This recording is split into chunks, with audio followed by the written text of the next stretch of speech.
సాయిరామ్. ప్రారంభించండి. జి ప్రోహరామ్ గారు, ఏఎస్పి 2 పఠన విశ్లేషణ. సాయిరామ్, నెల్లూరు. ప్రారంభించండి. ఓం శ్రీ సాయిరామ్.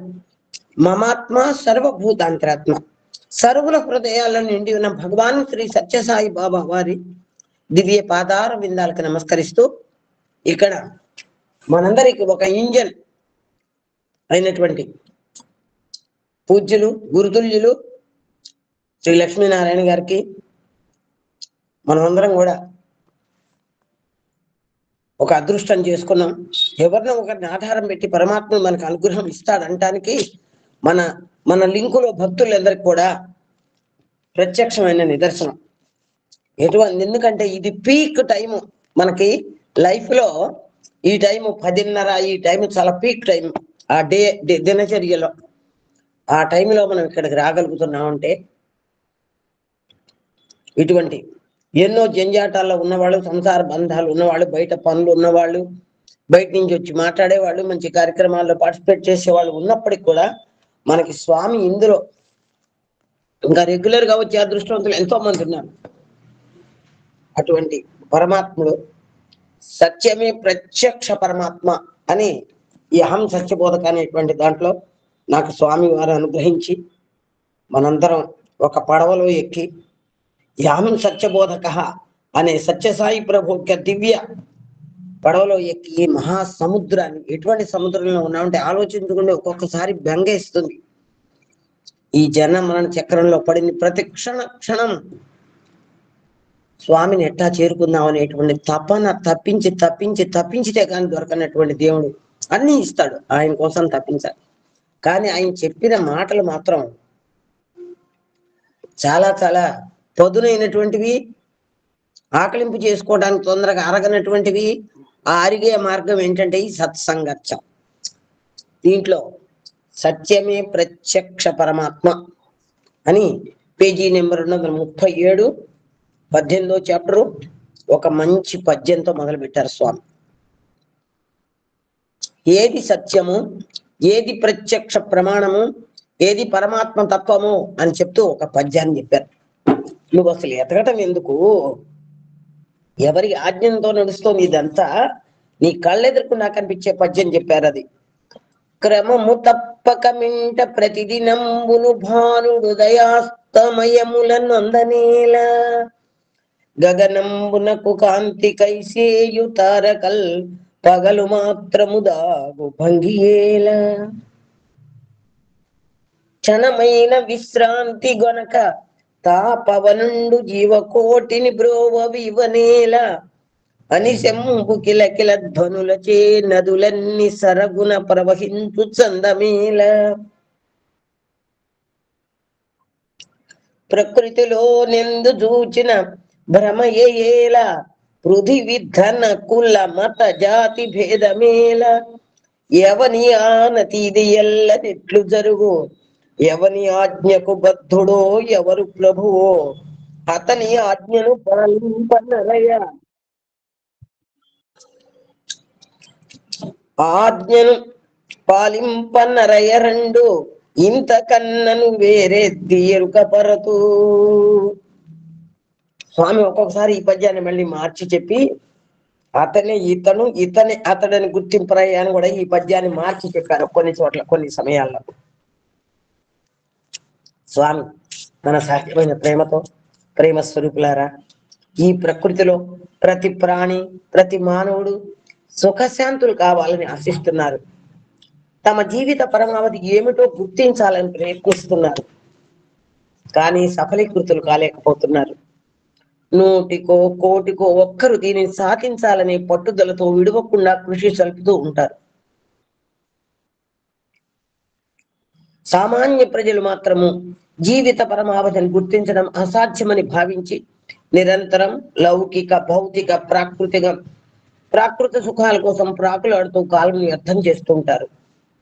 కడుపు నిండుగా తిండి, కంటి నిండుగా నిద్ర, ఒంటి నిండుగా వస్త్రము, ఇంటి నిండుగా పిల్లలు, కళకళలాడే కళత్రముతో తృప్తి పడుతుంటారు.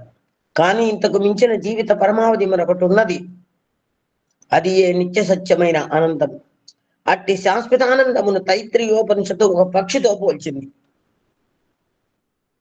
ఈ పక్షి యొక్క శిరస్సుకు శ్రద్ధ అని, కుడి రెక్కకు ఋతమని, ఎడమ రెక్కకు సత్యమని, దేహం యొక్క మధ్య భాగమునకు యోగమని, తోకకు మహత్తత్వమని పేర్లు పెట్టింది.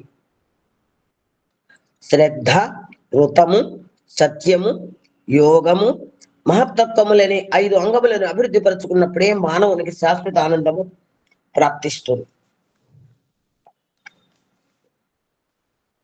ఈ మాటలు సామాన్యులు దొరికేవి కావు. ఇవి రత్నాలు దాచిపెట్టుకోవాలి మనం.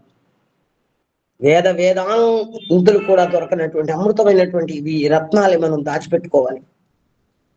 మీరు స్వామి సాహిత్యం చదువుకుని మీ అందరికీ తెలుసు. ఋతమని, సత్యమని, అహమని, వీటన్నిటికి ఒకే అర్థం చెప్పారు కొన్ని చోట్ల స్వామి. ఋతమన్నా, సత్యమన్నా, యోగమన్నా, మహత్తత్వమన్నా, ఆనందమన్నా, పరమాత్మన్నా ఒక్కటేనని చెప్పారు ఒక చోట స్వామి. ఇక్కడ దీన్ని 5 అంగాలతో, ఈ 5 కూడా సక్రమంగా ఉండాలి. ఒక ఇంజన్ పని చేయాలంటే అన్ని రకాలైనటువంటి ఆ స్క్రూలు, నట్లు, ఆ పనిముట్లు ఎట్లా సక్రమంగా ఉంటే ఆ బండి క్షేమంగా మన గమ్యం చేరుస్తుందో, ఈ 5 కూడా దానికి మహత్తత్వం అనే పేరు పెట్టారు. దేనికి? తోకకి. తోక లేకపోతే పెట్ట ఎగరలేదు. మనం కూడా ఈ సంసార సాగరము, సంసారము అని చెప్పారు స్వామి ఒకసారి. సమ్ అంటే కొంచెం, సారం అంటే బెనిఫిట్. సంసారం ఎన్నాళ్ళు పడి కొట్టుకున్నా, ఎన్ని జన్మలు ఎత్తినా, నువ్వు ఎంత బాగా సంపాదించి మహల్స్ కట్టి కళత్రంతో, పిల్లలతో, వన్ని మాగదులతో ఉన్నా కూడా ఆ మహత్తత్వాన్ని నువ్వు పొందలేవు అని దానికి గుర్తుగా అది ఒక బురదతో పోల్చారు. ఒక మహా లంపటము అన్నారు దాన్ని. ఇంకా చెప్పడానికి, బురదని చెప్పడానికి ఇంకా లోతుగా చెప్పాలంటే లంపటము అని చెప్పారు. ఇంకో రెండో సైడ్ ఏం చెప్తున్నారు? లంపటం అన్నా కూడా అది నిన్నేం అంటదు. నువ్వు తామరాకు మీద నీటి పుట్టులాగా ఉండు, బురదలో పద్మలాగా ఉండు, అన్నిట్లో ఉండు, డబ్బులు బాగా సంపాదించుకో, న్యాయ మార్గాలను సంపాదించుకో, లక్షణంగా సుఖపడు. కానీ ఎవరి ఆజ్ఞతో అనిశంబు, క్షణం కూడా ఖాళీ లేకుండా, క్రమం తప్పకుండా, ప్రతి క్షణం ఎవరి ఆజ్ఞకు బద్ధుడై. ఇంత దూరం ఎందుకండి? నాకైతే అనిపిస్తుంది ఇంకా మన శరీరంలో కణకణం ప్రతి క్షణం కదులుతుంది. కదలకపోయిందంటే అక్కడ గడ్డ ఏర్పడిపోతుంది. మన శరీరంలో క్షణక్షణం మన బాడీలో కణకణం కదులుతూ ఉంటుంది. ప్రతిసారి, ప్రతి క్షణం మన శరీరాన్ని, మన గోరును, మన వేళ్లను దగ్గర పెట్టి చూసుకుంటే అనుక్షణం అవి చెల్లిస్తూ ఉంటాయి. అందువల్ల దయచేసి స్వామి చెప్పిన మాటల్లో తర్వాత పేరాలో తారకము, మారకము. ఎందుకంటే ఇవి అందరికీ చాలా క్లియర్గా అర్థమైన పైన పద్యం అంతా కూడా ప్రతి క్షణం, ఒక క్షణం, అబ్బా ఏం చేస్తానులే, రోజు వెళ్తున్నాగా సత్సంగానికి, ఒక రోజు వెళ్ళకపోతే అనేటువంటి బద్ధకించాము. అంతకంటే దుర్మార్గత్వం లేదు మనకి. ఎందుకంటే ఇది స్వామి వచ్చి మనకిచ్చినటువంటి అమృతం. ఇందాక ఒక పిల్లవాడు, యూత్ పిల్లవాడు నాతో మాట్లాడుతూ, వాడికి రాత్రి జేబులో 10,000 పోయినాయట.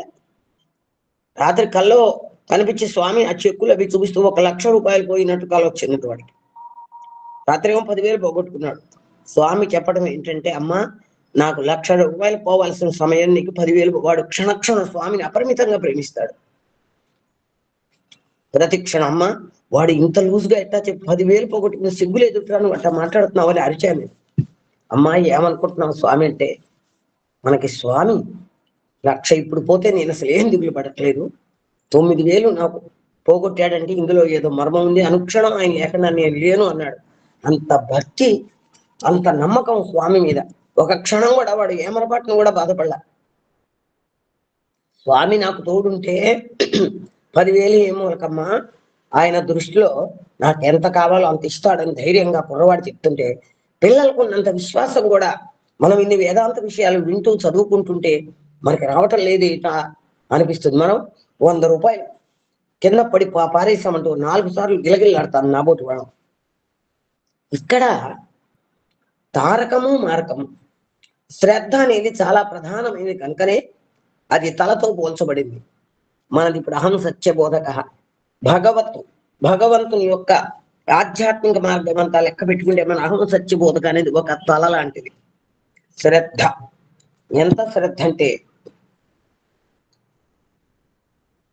ప్రతిరోజు ప్రతి క్షణము దీని గురించి ఆలోచించేటువంటి మేధావులు ఇందులో మనకి వాళ్ళు ఎదురు చూస్తూ ఒక జాతక పక్షి ఆ యొక్క ఆ చినుకుల కోసం ఎదురు చూసినట్టుగా మన వాళ్ళు ఎదురు చూస్తే ఎంతో ఆర్తిగా ఒక 2 రోజులు రాపోయామనుకోండి, ఏదో కార్యక్రమాల మీద వెళ్ళినా కూడా ఎంత దిగులు ఇస్తుందో. ఇక్కడ ఏమి నేర్చుకున్నామనే తర్వాత మాట, ముందు శ్రద్ధ చాలా ప్రధానమైనది. అది తలతో పోల్చబడింది. ప్రతి జీవికి శ్రద్ధయే ప్రధానమైనది, ప్రమాణమైనది. భగవద్గీత యందు కూడా శ్రద్ధావాన్ లభతే జ్ఞానం తత్పరః సంయతేంద్రియ జ్ఞానం లబ్ధ్వా పరాం శాంతిం అచిరేణాది గచ్చతి అని మనకి బాల వికాసలో గ్రూప్ 2లో భగవద్గీత శ్లోకాలు చెప్పాం. ఆ శ్రద్ధ ఎవరు? శ్రద్ధావాన్, శ్రద్ధ స్వరూపుడు నేనే అన్నట్టు పైగా కృష్ణ పరమాత్మ. శ్రద్ధ నేనే.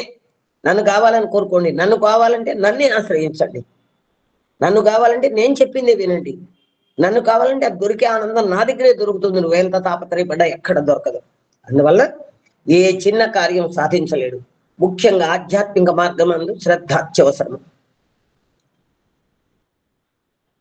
చూడండి, నిన్న నుంచి తణుకులాడుతున్నా. అమ్మో, ఆ టైంకి జాగ్రత్తగా ఉండాలి, మనం రెడీగా ఉండాలి. 100 పనులు పెడతాడు స్వామి. వాళ్ళు ఎవరో అరుణాచల్ పెడతామా, ఒక 6 భోజనం పంపించమన్నారు. జలగల కొట్టుకుంటున్నా. వాడు పంపించేవాడు ఒకడు కావాలి. ఈ టైంలో లేకపోతే నేనే వెళ్ళి ఇచ్చొద్దును. ఇదే టైంలో పరీక్షలు పరమాత్మ. వాళ్ళు 3 కూరలు అన్నం ఏదో పాపం అడిగారు. పిల్లలు అరుణాచలం పెడుతున్నారు, అడిగారు. కుదరదు అని చెప్పలేము. బయట నేను క్లాసులో ఉంటాను, కుదరదని చెప్పలేను. వాళ్ళ పాపం ఎంతో ప్రేమగా అడిగారు. భోజనం పంపించటం, ఎవరినా మనుషులు మాట్లాడుకోవాలి, చూసుకోవాలి, ఒక పక్క ఇది చదువుకోవాలి, క్లాసుకు రావాలి. ఎన్ని శ్రద్ధ లేకపోతే ఏం చేయలేం. 90 పనులు పెడతారు. ఇందులోకి ఎవరో ఫోన్ చేస్తున్నారు. ఎందుకని? ఆ అమ్మాయికి నేను బాగుండలేదండి, భోజనం వచ్చి తినేది, భోజనం తినలేదు. మళ్ళీ ఇప్పుడు ఫోన్ చేస్తోంది, అమ్మాయిని క్లాసులో ఉంటారా, ఫోన్ చెయ్యొద్దు అని. ఎందుకని? దీని పట్ల మనకి దృఢమైన, శాశ్వతమైన, అచంచలమైన విశ్వాసమే శ్రద్ధ. శ్రద్ధతో కూడిన జ్ఞానము తారకమని, శ్రద్ధరహితమైన జ్ఞానము మారకమని ఉపనిషత్తులు పేర్కొన్నాయి. ఈ పేరాలో మనకి తారకము, మారకము. తారకం అంటే మనకి డెవలప్మెంట్, మారకం అంటే ఆగిపోవటమే. తారక మంత్రము కోరిన దొరకెను, ధన్యుడనైతిని ఓరన్నా అని రామదాస్ కీర్తన పాడినట్టుగా, మీరిన కాలుని దూతల పాలిటి మృత్యువయని నమ్మికయున్నా, తారక మంత్రము కోరిన దొరకెను, ధన్యుడనైతిని ఓరన్నా అని ఆ రామదాస్ కీర్తనలు పట్టినట్టుగా ఆ తారకం దొరికింది ఇక్కడ మనకి. దాని శ్రద్ధతో, దాని మారకంలోకి వెళ్ళకుండా తారకంలోనే ఉంటూ అదే మంత్రం అని చెప్పాడు. మనకి వేరే మంత్రం ఒక శ్రద్ధ అనే ఈ శ్లోకంలో ఇంకా మనం చాలా చెప్పుకోవచ్చు. ఇది తారక మంత్రమును మానవుడు తన హృదయంలో నిలుపుకోవాలి. ఇది తైత్రీయోపనిషత్తునందలి ప్రధాన సూత్రం. శ్రద్ధ, ఋతము, సత్యము, యోగము, మహత్తత్వములను అభివృద్ధి పరుచుకొని తన హృదయమును పరిశుద్ధము గావించుకున్నప్పుడే మానవునికి నిజమైన జ్ఞానం లభిస్తుంది. జ్ఞానం అనగా గ్రంథ పరిచయం కాదు. అబ్బా, ఆయన భలే జ్ఞానండి, చాలా గ్రంథాలు రచించాడండి, చాలా పుస్తకాలు రాశారండి, చాలా అనుభవాలు రాశారండి, ఒప్పుకోటల్లా. అద్వైత దర్శనం జ్ఞానం. ద్వైతమునందే అద్వైతమని ఇమిడి ఉన్నది. ఇలాంటి పరమ సత్యాన్ని ప్రబోధించేదే తైత్రీయోపనిషత్తు. ఈ తైత్రీయోపనిషత్తు కూడా ఇంతకుముందు మన క్లాసులో చెప్పుకున్నాం. తిత్రీ పక్షులు ఉన్నాయని, అవి తిత్రీ పక్షుల రూపంలో వచ్చి దాన్ని ఇది చేశారని ఆ తైత్రీయోపనిషత్తు చదువుతున్నప్పుడు మనకి దాని వివరం అర్థమవుతుంది. ఉభయ భారతీయ ఆదర్శం. ఆదిశంకరుల వారు అద్వైత సిద్ధాంతమును ప్రచారము గావిస్తూ ఆసేతు హిమాచల పర్యంతము జీతర యాత్ర సలిపారు. ఆయన ఉత్తర దేశమునకు వెళ్ళినప్పుడు అక్కడ మండన మిశ్రుడిని ఒక గొప్ప పండితుడిని కలిశారు. వారిద్దరి మధ్య జరిగిన వాద ప్రతివాదములలో మండన మిశ్రుడు ఓడిపోయాడు. మండన మిశ్రుని ధర్మపత్ని ఉభయ భారతి ఆమె సకల జ్ఞాన సంపన్నురాలు. శ్రద్ధ, ఋతము, సత్యము 3 ఆమెలో ఉన్నాయి. అందుచేత శంకర్ల వారు తమ మధ్య జరిగిన వాదనలో ఎవరు విజయం సాధించారనేది నిర్ణయించడానికి ఉభయ భారతిని ఎన్నుకున్నారు. మండన మిశ్రుడు తాను ఓడిపోయినట్లయితే సన్యాసం స్వీకరిస్తానని ప్రతిజ్ఞ చేశాడు. ఉభయ భారతి తన భర్త అయిన మండన మిశ్రుడు ఓడిపోయినాడని శంకర్ల వారు విజయం సాధించారని తీర్పు చెప్పింది. మండన మిశ్రుడు తాను చేసిన ప్రతిజ్ఞను అనుసరించి సన్యాసం స్వీకరించాడు. అతని అర్ధాంగి ఉభయ భారతి కూడా సన్యాసం స్వీకరించింది. ఈ రీతిగా సతీపతులు ఇద్దరు సన్యాసాశ్రమంలో ప్రవేశించి ప్రజలకు జ్ఞానబోధలు సలుపుతూ వచ్చారు. ఆత్మజ్యోతికి అడ్డు తగిలేది అహంకారం. అబ్బా, ఇది ప్రతి క్షణం చూస్తున్నాం మనం. నిత్యం లేచిన దగ్గర నుంచి ఆటో ఎక్కడం, ఆటో డ్రైవర్ దగ్గర నుంచి, ఆటోతో ప్రయాణం చేసి తోటి ప్రయాణికుల దగ్గర నుంచి, మనకి చేసుకోలేక ఎవరన్నా కాస్త పని వాళ్ళని ప్రతిమాలతి పని చేయించుకునే వాళ్ళ దగ్గర నుంచి నా వరకు ఈ అడ్డం తగిలేది అహంకారం క్లియర్ గా అర్థమవుతోంది. కానీ దాన్ని ఇది పారేయలేకుండా ఉన్నాం.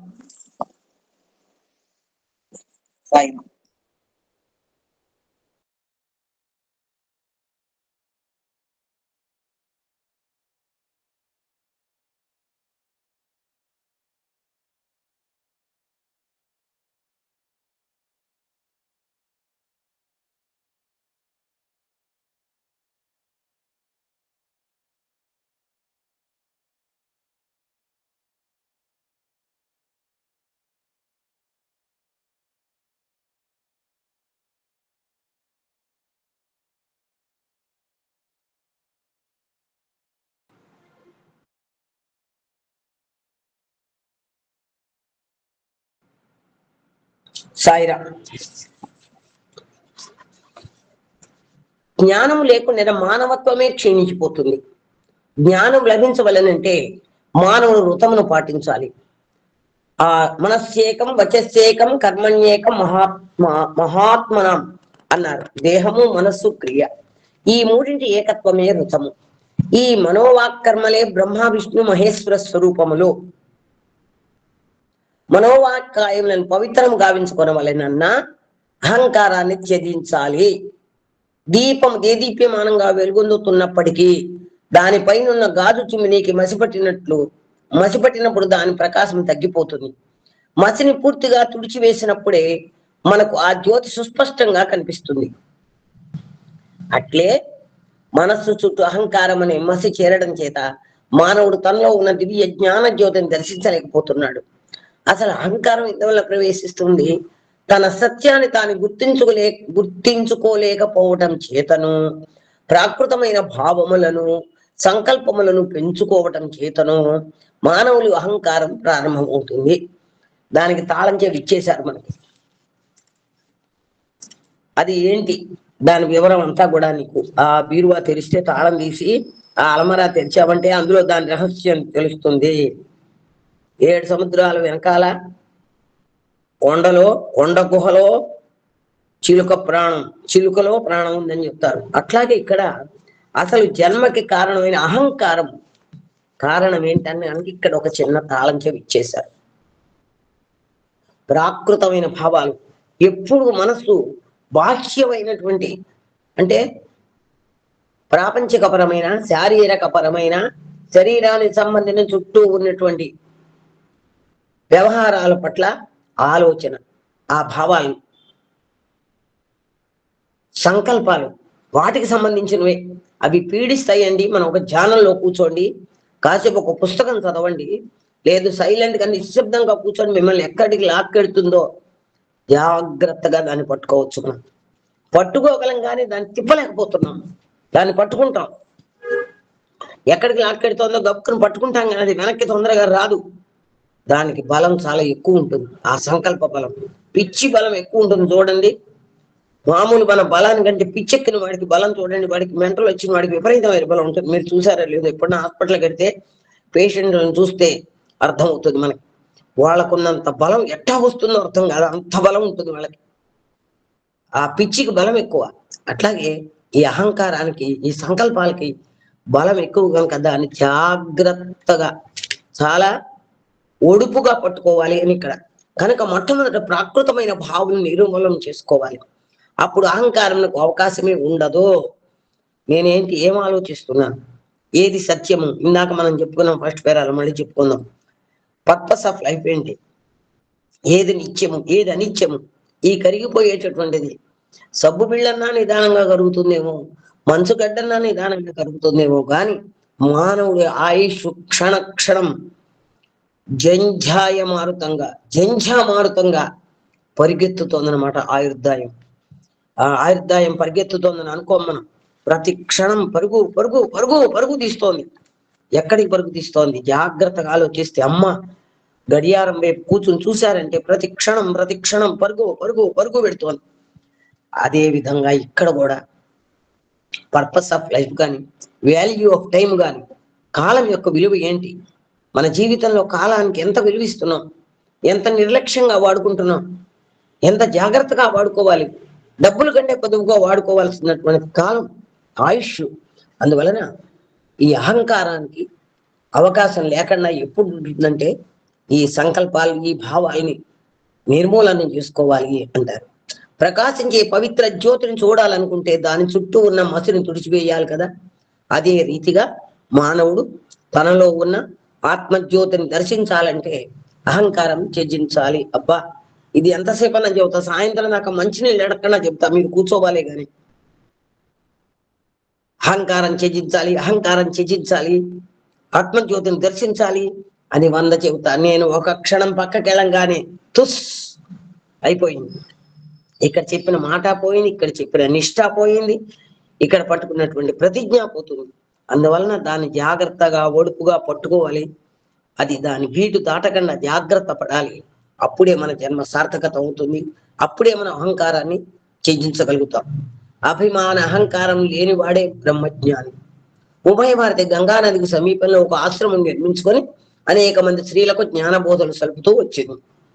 ప్రతిరోజు తెల్లవారుజాముని ఆమె తన శిష్యులందరితో కూడి గంగానదికి వెళ్లి స్నానం ఆచరించి వచ్చేది. వాళ్ళు వెళ్లే మార్గంలో ఒక చెట్టు క్రింద ఒక సన్యాసి నివసించేవాడు. అతడు సర్వసంగ పరిత్యాగి. ప్రజలు అతన్ని బ్రహ్మజ్ఞాని అని పిలిచేవారు. అయితే ఉభయ భారత అతనిలో ఒక చిన్న దోషాన్ని గుర్తించింది. తాను నీరు త్రాగడానికి ఉపయోగించే బుర్రను ఎవరైనా దొంగిలిస్తారేమో అనే భయం చేత అతడు దాని తల క్రింద పెట్టుకుని పడుకున్నాడు. అది చూసి ఆమె, ఆహా ఇతడు బ్రహ్మజ్ఞానియే, కానీ ఇతనిలో ఒక చిన్న లోపం ఉన్నది అని అతనికి వినపడేలా అన్నది. ఏమిటమ్మా ఆ లోపం అని శిష్యుడు అంటూ ప్రశ్నించగా, ఇతను సర్వసంగ పరిత్యాగి ఉండి తన నీటి బుర్రను ఎవరైనా ఎత్తుకొని పోతారేమో అని భయం చేత తల క్రింద పెట్టుకున్నాడు అని పలికింది. ఆమె మాటలు అతని కోపం తెప్పించాయి. వాళ్ళు గంగలో స్నానం ఆచరించి తిరిగి వస్తుండగా అతడు ఆ బుర్రను తీసి ఆమె పాదాల వద్ద విసిరేశాడు. అప్పుడు ఉభయ భారతి, అయ్యో ఇతనిలో ఒక్క దోషమే ఉందనుకున్నాను, కానీ నిజంగా 2 దోషాలు ఉన్నాయి అని. ఏమిటా 2 దోషములు? తన నీటి బుర్రని ఎవరైనా ఎత్తుకొని పోతారేమో అని దాచుకోవటం అభిమానము, ఉభయ భారతి ఈ విధంగా చెప్పిందని కోపంతో దాన్ని తీసి విసిరేయటము అహంకారము. అభిమానము అహంకారములను త్యజించని వాడు బ్రహ్మజ్ఞాని కాజాలడు అని ఆమె బోధించింది. ఇక్కడ చూడండి, ఎవడు బ్రహ్మజ్ఞాని, ఎవడు జ్ఞాని? బ్రహ్మ అంటే ఏమిటి, జ్ఞానం అంటే ఏంటి? జ్ఞానదేవత కైవల్యం అన్నారు, అహం బ్రహ్మాస్మి అన్నారు. ఈ రెండింటినీ కలిపి బ్రహ్మజ్ఞాని అని పేరు పెట్టారు. ఇక్కడ ఈ కథ అంతా మీకు అర్థమయ్యే ఉంటుంది, ఇది మళ్ళీ చెప్పక్కర్లేదు దాని వివరణ. ఇవి 2. దీనికి ఇంకోటి పైన నెమ్మదిగా అహంకారం తుడుచుకో అన్నారు. మళ్ళీ కిందకు వచ్చాక ఇంకొక ట్యాగ్ తగిలిచ్చారు. అదేంటది? అభిమానము. ఎప్పుడైతే అహంకారాన్ని మనం నెమ్మదిగా లోపలికి కాస్త దొంగలాగా, నాకు ఇక్కడ కూర్చునే ఉన్నాను, చిన్న ఎలుక పిల్ల లోపలికి చోటు చేసుకుని పరిగెత్తుకొస్తోంది, షూ అన్నా తక్కుని పారిపోయింది చిన్న ఎలుక పిల్ల. ఆ బయట నుంచెల్లా అదంతా దాటుకుని ఇక్కడికి వస్తోంది. ఇక్కడ ఎందుకు చెబుతున్నాను, ఎలుక పిల్ల సంగతి ఎందుకు చెప్పాను? అది నెమ్మదిగా సందు దొరికితే వచ్చి ఇక్కడ ఏముంటే కొరికేయటమో, పీకేయటమో, లాగేయటమో, కంపు చేయటమో చేశాడు. అదే విధంగా ఈ అహంకారాన్ని కాస్త సంధించామంటే, చిన్న చీమ తలకాయంత ఖాళీ ఇచ్చామంటే అది మొత్తం కొట్టి పారేసేస్తుంది. మన జీవితాన్ని తుప్పు పట్టించేస్తుంది, లేదా చెదలు పట్టించేస్తుంది, లేదా తొక్కుగా ఎలుక కొట్టినట్టు కొట్టేస్తుంది మన జీవితం అనేటువంటి ఈ మహా విస్తృతమైనటువంటి విశాలమైనటువంటి ఈ యొక్క అమృత భాండాన్ని. అన్నం బ్రహ్మ రసో విష్ణు భోక్తా దేవో మహేశ్వర. ఇక్కడ ఇందాక పై పేరాలో ఉభయ భారతం గురించి చెప్పారు. అభిమాన అహంకారాలు చేశారు. జ్ఞానస్వరూపిణి స్త్రీలు భారతదేశంలో అనేక మంది జన్మించారు. కానీ కలి ప్రభావం చేతి ఈనాడు స్త్రీలకు ఉచిత స్థానం కల్పించడం లేదు. స్త్రీలు కదా అని వారిని అలక్ష్యం చేయకూడదు. అన్ని బాధలను ఓర్చుకొని కష్ట నష్టములను తట్టుకొని నెట్టుకొని ముందుకు సాగిపోయే ధీరులు గంభీరులు స్త్రీలు. వారిలో విజ్ఞాన ప్రజ్ఞాన సుజ్ఞానములు విశేషంగా ఉన్నాయి. ప్రత్యక్షముగా గోచరము కాని సుగుణములు ఎన్నో వారిలో ఉన్నాయి. గృహ మర్యాదలను కాపాడుకుంటూ గృహిణి అనే కీర్తిని నిలబెట్టుకుంటూ ప్రపంచానికంతా ధర్మబోధలు చేసిన ఉభయ భారతీయ ఇందుకు చక్కని ఉదాహరణ. రెండు వైపులా పదునుంది స్త్రీ తత్వానికి. స్త్రీల వల్లనే రామాయణ భారత భాగవతాలు జరిగినాయి. స్త్రీలే ఆదర్శము, స్త్రీలే చుప్పనాథులు, స్త్రీలే ప్రళయకారకులు, స్త్రీలే జ్ఞానస్వరూపులు, స్త్రీలే ఆదర్శ పురుషులు, ఆదర్శ స్వరూపులు. ఇక్కడ గృహిణి అనేటువంటి ఆదర్శానికి ఉభయ భారతిని చెప్పారు. ఉభయ భారతి కథ అందరికీ తెలుసు. దాన్ని ఇంకా లోతుగా మనం వెళ్ళక్కర్లేదు. తన ఈనాటి కాలానికైతే చెప్పలేము. అప్పటి కాలం గనక తన భర్త అయినా కూడా ధైర్యంగా ఓడిపోయాడని చెప్పింది. ఆ కథ అంతా మనకి వివరం చాలా బాగా తెలుసు మనకు. ఆ కథ, ఆ న్యాయం, ఆ ధర్మము, ఆ దైవత్వము, ఆ సత్యము. అందుకే మనకి దీంట్లో మన చాప్టర్ పేరే సత్యమే ప్రత్యక్ష ప్రమాణం. ఆ సత్యానికి కట్టుబడి ప్రత్యక్షంగా వాళ్ళ పోటీల్లో తను న్యాయవేత్తగా ఉండి, అందుకనే దాని స్వామి ఆ ప్రథమ పదంలో నుంచే ఉదాహరణలన్నీ తీసుకొస్తున్నారు. అన్నం బ్రహ్మ రసో విష్ణువు భోక్తా దేవో మహేశ్వర. మానవుడు జ్ఞానస్వరూపుగా రూపొందవలెనన్న సత్యం బ్రూయాత్, ప్రియం బ్రూయాత్, నబ్రూయాత్, సత్యం అప్రియం అనే 3 సూత్రములను పాటించాలి.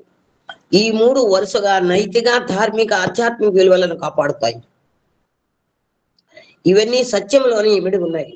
మీరు దైవమును దర్శించాలంటే దేవాలయం పోనక్కరలేదు. సత్యమే ప్రత్యక్ష దైవము. సత్యము సర్వత్రా ఉన్నది. సత్యమే సర్వ సంపదలను చేకూర్చుతుంది. కనుక మీరు సత్య మార్గమును అవలంబించాలి, ధర్మమును పోషించుకోవాలి. మనం సత్యం అనుకుంటే అబద్ధం చెప్పటం, నిజం చెప్పటం కాదు. సత్యము అంటే ఇక్కడ మనం లోతుగా దిగాలి. ఇక్కడ దీంట్లో ఉన్నటువంటి పరమార్థాన్ని లోతుగా దిగి అర్థం చేసుకోవాలి.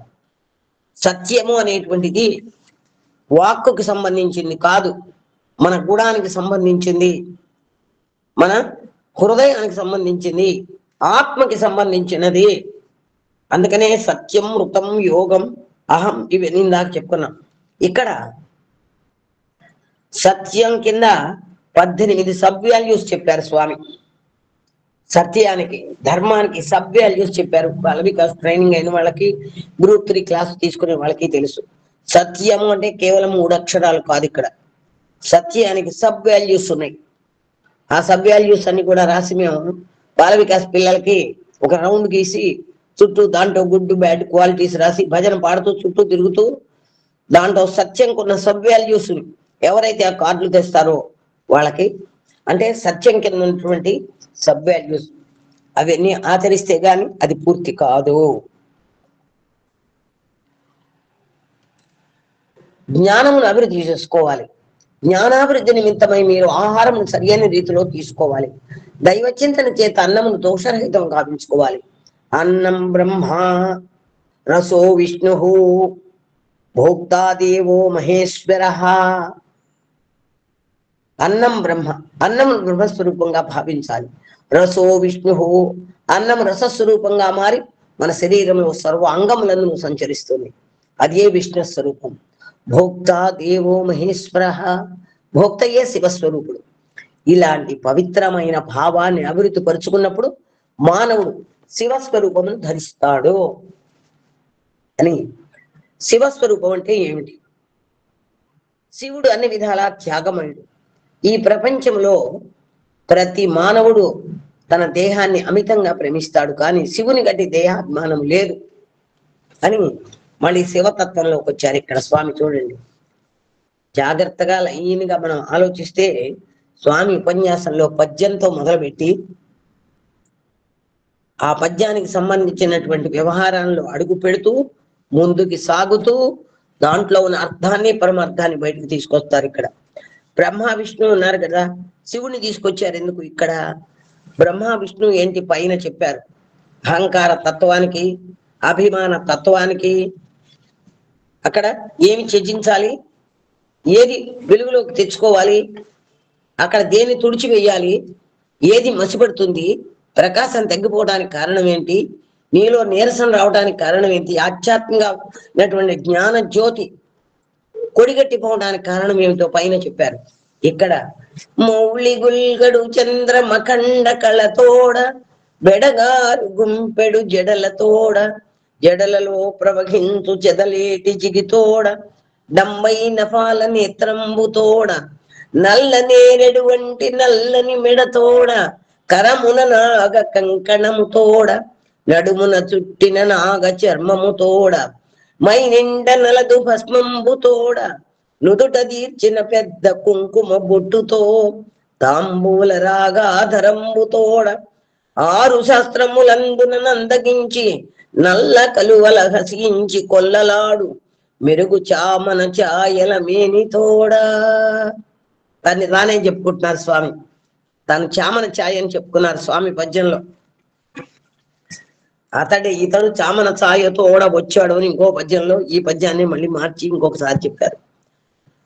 నేను తెల్లగా ఉంటాను, నువ్వు నల్లగా ఉంటానని చెప్పకుండా చామన ఛాయ రంగులో వచ్చాడు ఈ దేవుడు అని స్వామి చెప్పారు. తాంబూల రాగాధరంబుతోడ చక్కని స్మిత శ్రిత సుందర ముఖారవింద నచో నందలాల మిత స్మిత సుందర ముఖారవింద అని మనం పాడతాం. తాంబూల రంజిత ముఖారవింద అందరం చూసాం మనం.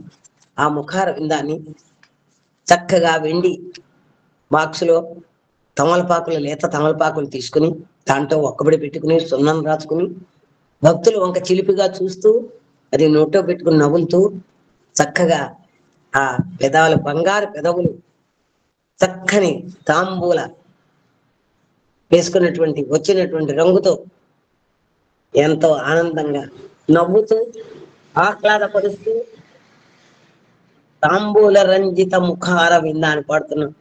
అటువంటి తాంబూల రాగాధరంబుతోడ 6 శాస్త్రంబులను అందగించి నల్ల కలువల హసిగించి కొల్లలాడు మెరుగు చామన ఛాయ మేనితోడా అని స్వామి. ఇక్కడ ఎవరు జడలు ఏమిటి? చంద్రమఖండ కళతోడ. ఆ చంద్రం ఎక్కడుంది? పాలనేత్రం ఎక్కడుంది? కరమున నాగ కంకణం ఎక్కడుంది? నడుమును చుట్టిన నాగచర్మం ఎక్కడుంది? భస్మం ఎక్కడుంది? పెద్ద కుంకుమ బొట్టు. స్వామి పసితనంలో చక్కగా బొట్టు పెట్టుకునేవారు. చక్కగా స్నానం చేసి చెంబు విస్త్రీ చేసుకుని బట్టలు కట్టుకుని బొట్టు పెట్టుకుని బంగారు కొండలాగా చూడటానికి ముచ్చటగా దిష్టి కొట్టేటట్టుగా తనకున్నంతలోనే పరిశుభ్రంగా ఉంటూ స్వామి బడికి పెడుతుంటే ఆ తల్లి చూసి మురిసిపోయేదిట. అటువంటి దేవుడు, అటువంటి సాక్షాత్ శివుడు, శివశక్తి స్వరూపుడైన సత్యసాయి ప్రభు పద్యాన్ని చదువుకుంటూ మనం తనకి తానే తన అందాన్ని తాను చెప్తే గాని మనకి తెలియనటువంటి వాళ్ళం మనం. తన అందచందాల్ని, తన గుణగణాల్ని, తన ప్రేమతత్వాన్ని మనకి పద్యాల రూపంగా స్వామి ఆ జగన్నాథుడు ఇన్ని అందచందాలు ఉండి దేహాభిమానం లేకుండా సర్వసంగ పరిత్యాగి అయ్యుండి కూడా ఏ విధమైనటువంటి అభిమానం లేకుండా పరమాత్మను ఆత్మయందే లీనమయ్యుండి నిరంతరం దీన్ని మళ్ళీ చెప్పుకుందాం. ఇక్కడ దేదీప్యమానంగా తేజరిల్లే శివుడు సర్వసంగ పరిత్యాగి దేహాభిమానమును త్యజించి ఆత్మాభిమానమునందే లీనమై ఉంటాడు. ఒక పర్యాయం పార్వతీదేవి, ఈశ్వర దినదినము ఊరూరు తిరుగుతూ తిరుపమెత్తటే గాని తలదాచుకొనుటకు ఒక కొంపలేదే, ఇట్టి కాపురము నేను ఎట్లు చేపు అన్నదట. అప్పుడు శివుడు పరమశాంతంగా, పార్వతి ఇల్లు కట్టినంత మాత్రాన ప్రయోజనం ఏమిటి? అందులో మనకన్నా ముందుగానే ఎలుకలు ప్రవేశిస్తాయి. ఎలుకల బాధను తప్పించుకుని ఒక పిల్లిని సాకవలసి వస్తుంది. పిల్లిని పాల కోసం ఒక పెయ్య కావలసి వస్తుంది. ఎందుకు వచ్చింది ఈ సంసారం అంతా? దీనిని మనం ఏమాత్రం ఆశించకూడదు అని బోధించాడట. స్వామి ఇంకో కథ చెప్పారు. ఒకసారి పార్వతీదేవి ఇల్లు కావాలనుకుందిట, చక్కని ఇల్లు కట్టుకుందిట. పరమాత్మ శివుడు ఒప్పుకోలేదుట. ఒప్పుకోవడం అంటే శివుడు ఏమో ఆసక్తి చూపించాల, శని ప్రభావం ఉంది అని చెప్పారట. శని ప్రభావం ఉంది, ఇల్లు కట్టద్దు అన్నట్ట. సరే, పార్వతీదేవి శివుడు కూడా ఆ శని నన్ను ఏం చేస్తాడు అనుకున్నట్ట. ఆ కథ అంతా కూడా మనందరికీ తెలిసినటువంటి కథ. చివరికి అది శని వచ్చి తగలబెట్టేది ఏంటి, నేనే తగలబెడతానని దాన్ని, ఆ ఇంటిని అగ్గి పెట్టేశాట. అందుకని అక్కడ ఇంకో సందర్భంలో ఇంకొక సూక్తి మనకు నేర్పించడం కోసం స్వామి ఆ కథను అక్కడ చెప్పారు, ఈ కథను ఇక్కడ ముచ్చటగా చెప్పారు. ఎందుకు వచ్చింది తల్లి జంజాటం అంతా? అమ్మ పార్వతి, ఇల్లు కడితే సరిపోయిందా? మనకంటే ముందు ఎలుకలు వస్తాయి. ఎలుకలను తిట్టడానికి పిల్లి వస్తుంది. పిల్లికి పాలు కావాలి, పాలు కోసం పెయ్య కావాలి. ఆ పెయ్యను కాపడానికి ఇంకొకటి కావాలి, గడ్డి తీసుకురావటానికి. ఆ గడ్డి తీసుకొచ్చిన వాడికి కూడు కుమ్ము చూడాల్సిన బాధ్యత మనకి. అబ్బా, ఎందుకు వచ్చింది ఇంత గొప్ప సంసారం? మనం ఏమాత్రం ఆశించకూడదు అని బోధించాడట. ఇంకా త్రికరణ శుద్ధిలోకి వచ్చారు భగవాన్ బాబా గారు. ఇక్కడ ఒకానొక సమయంలో విక్రమాదిత్యుడు ఒక గొప్ప సభ ఏర్పాటు చేసి అక్కడ సమావేశమైన పండితులను ఉద్దేశించి బుద్ధి గొప్పదా మేధస్సు గొప్పదా అని అడిగట.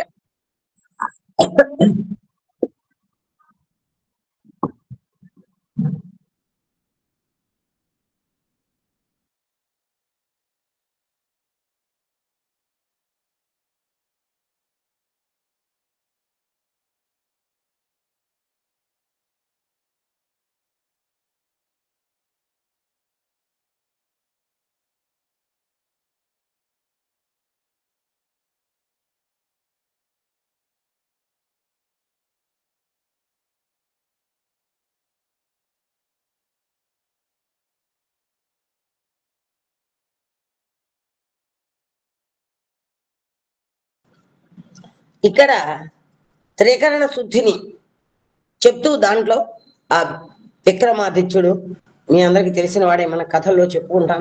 ఆయన చాలా పట్టుదల కలిగిన వాడని, మంచి మేధావి అని, మంచి సుపరిపాలన అందిస్తాడని విక్రమాదిత్యుడు కథల్లో మనం చెప్పుకున్నాం.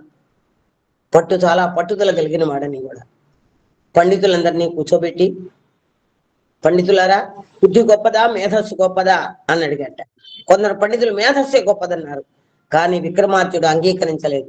మేధస్సులో వ్యక్తి యొక్క ప్రవర్తన బట్టి కొన్ని మార్పులు ఉండవచ్చును, కానీ బుద్ధి చాలా పరిశుద్ధమైనది. బుద్ధి గ్రాహ్యమతీంద్రియం, మనం ఆశించే ఆత్మజ్ఞానం అంతా బుద్ధి ఎందే ఇమిడి ఉన్నది.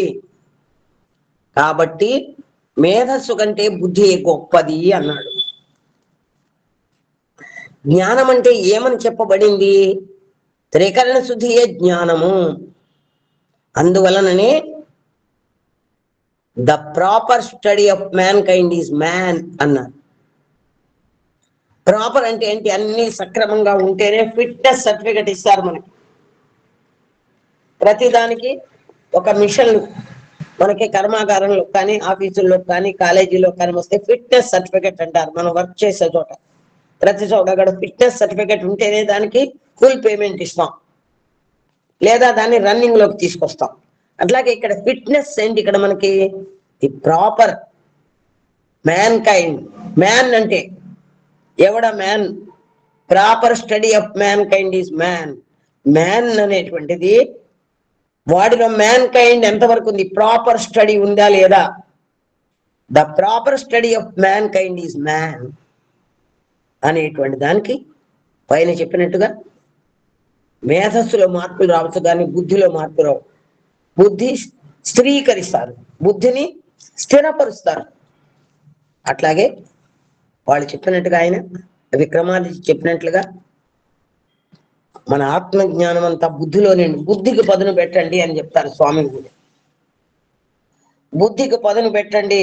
బుద్ధికి పదును పెట్టే సరా సరా సరా సరా సరా చెడు అంతా కోసేసుకుంటూ మంచి పండు మాత్రం ఏమను ఆ అక్కర్లేని తొక్కలు, ఆ తొక్కలు చెక్కలు పక్కన పెట్టేసి చక్కగా పండును మనం కోసుకుని ఎట్టా పెడతామో, అదే విధంగా బుద్ధికి పదును పెడితే అన్నెసెసరీ వేస్ట్ మెటీరియల్ అంతా కూడా బయటికి నెట్టబడి పరిశుద్ధమైన పరమాత్మ తత్వాన్ని, ఆధ్యాత్మిక తత్వాన్ని, పరిశుద్ధమైనటువంటి తత్వాన్ని మనకి అందించేటటువంటి దాన్ని proper study of mankind is man అని చాలా పెద్ద, ఈ proper study of mankind is man అని స్వామి దీన్ని చాలా చెప్పారు. దీనికి త్రికరణ శుద్ధని, జ్ఞానం అని, ఏకత్వం అని, ఆత్మ దర్శనం అని చాలా అర్థాలు ఉన్నాయి వీటిలో. మనం సింపుల్ గా చెప్పుకున్నాం. స్వామి ఇక్కడ చెప్పారు ఏమిటి మ్యాన్ కైండ్ అంటే, శరీరము మనస్సు కర్మల ఏకత్వమే మానవత్వం.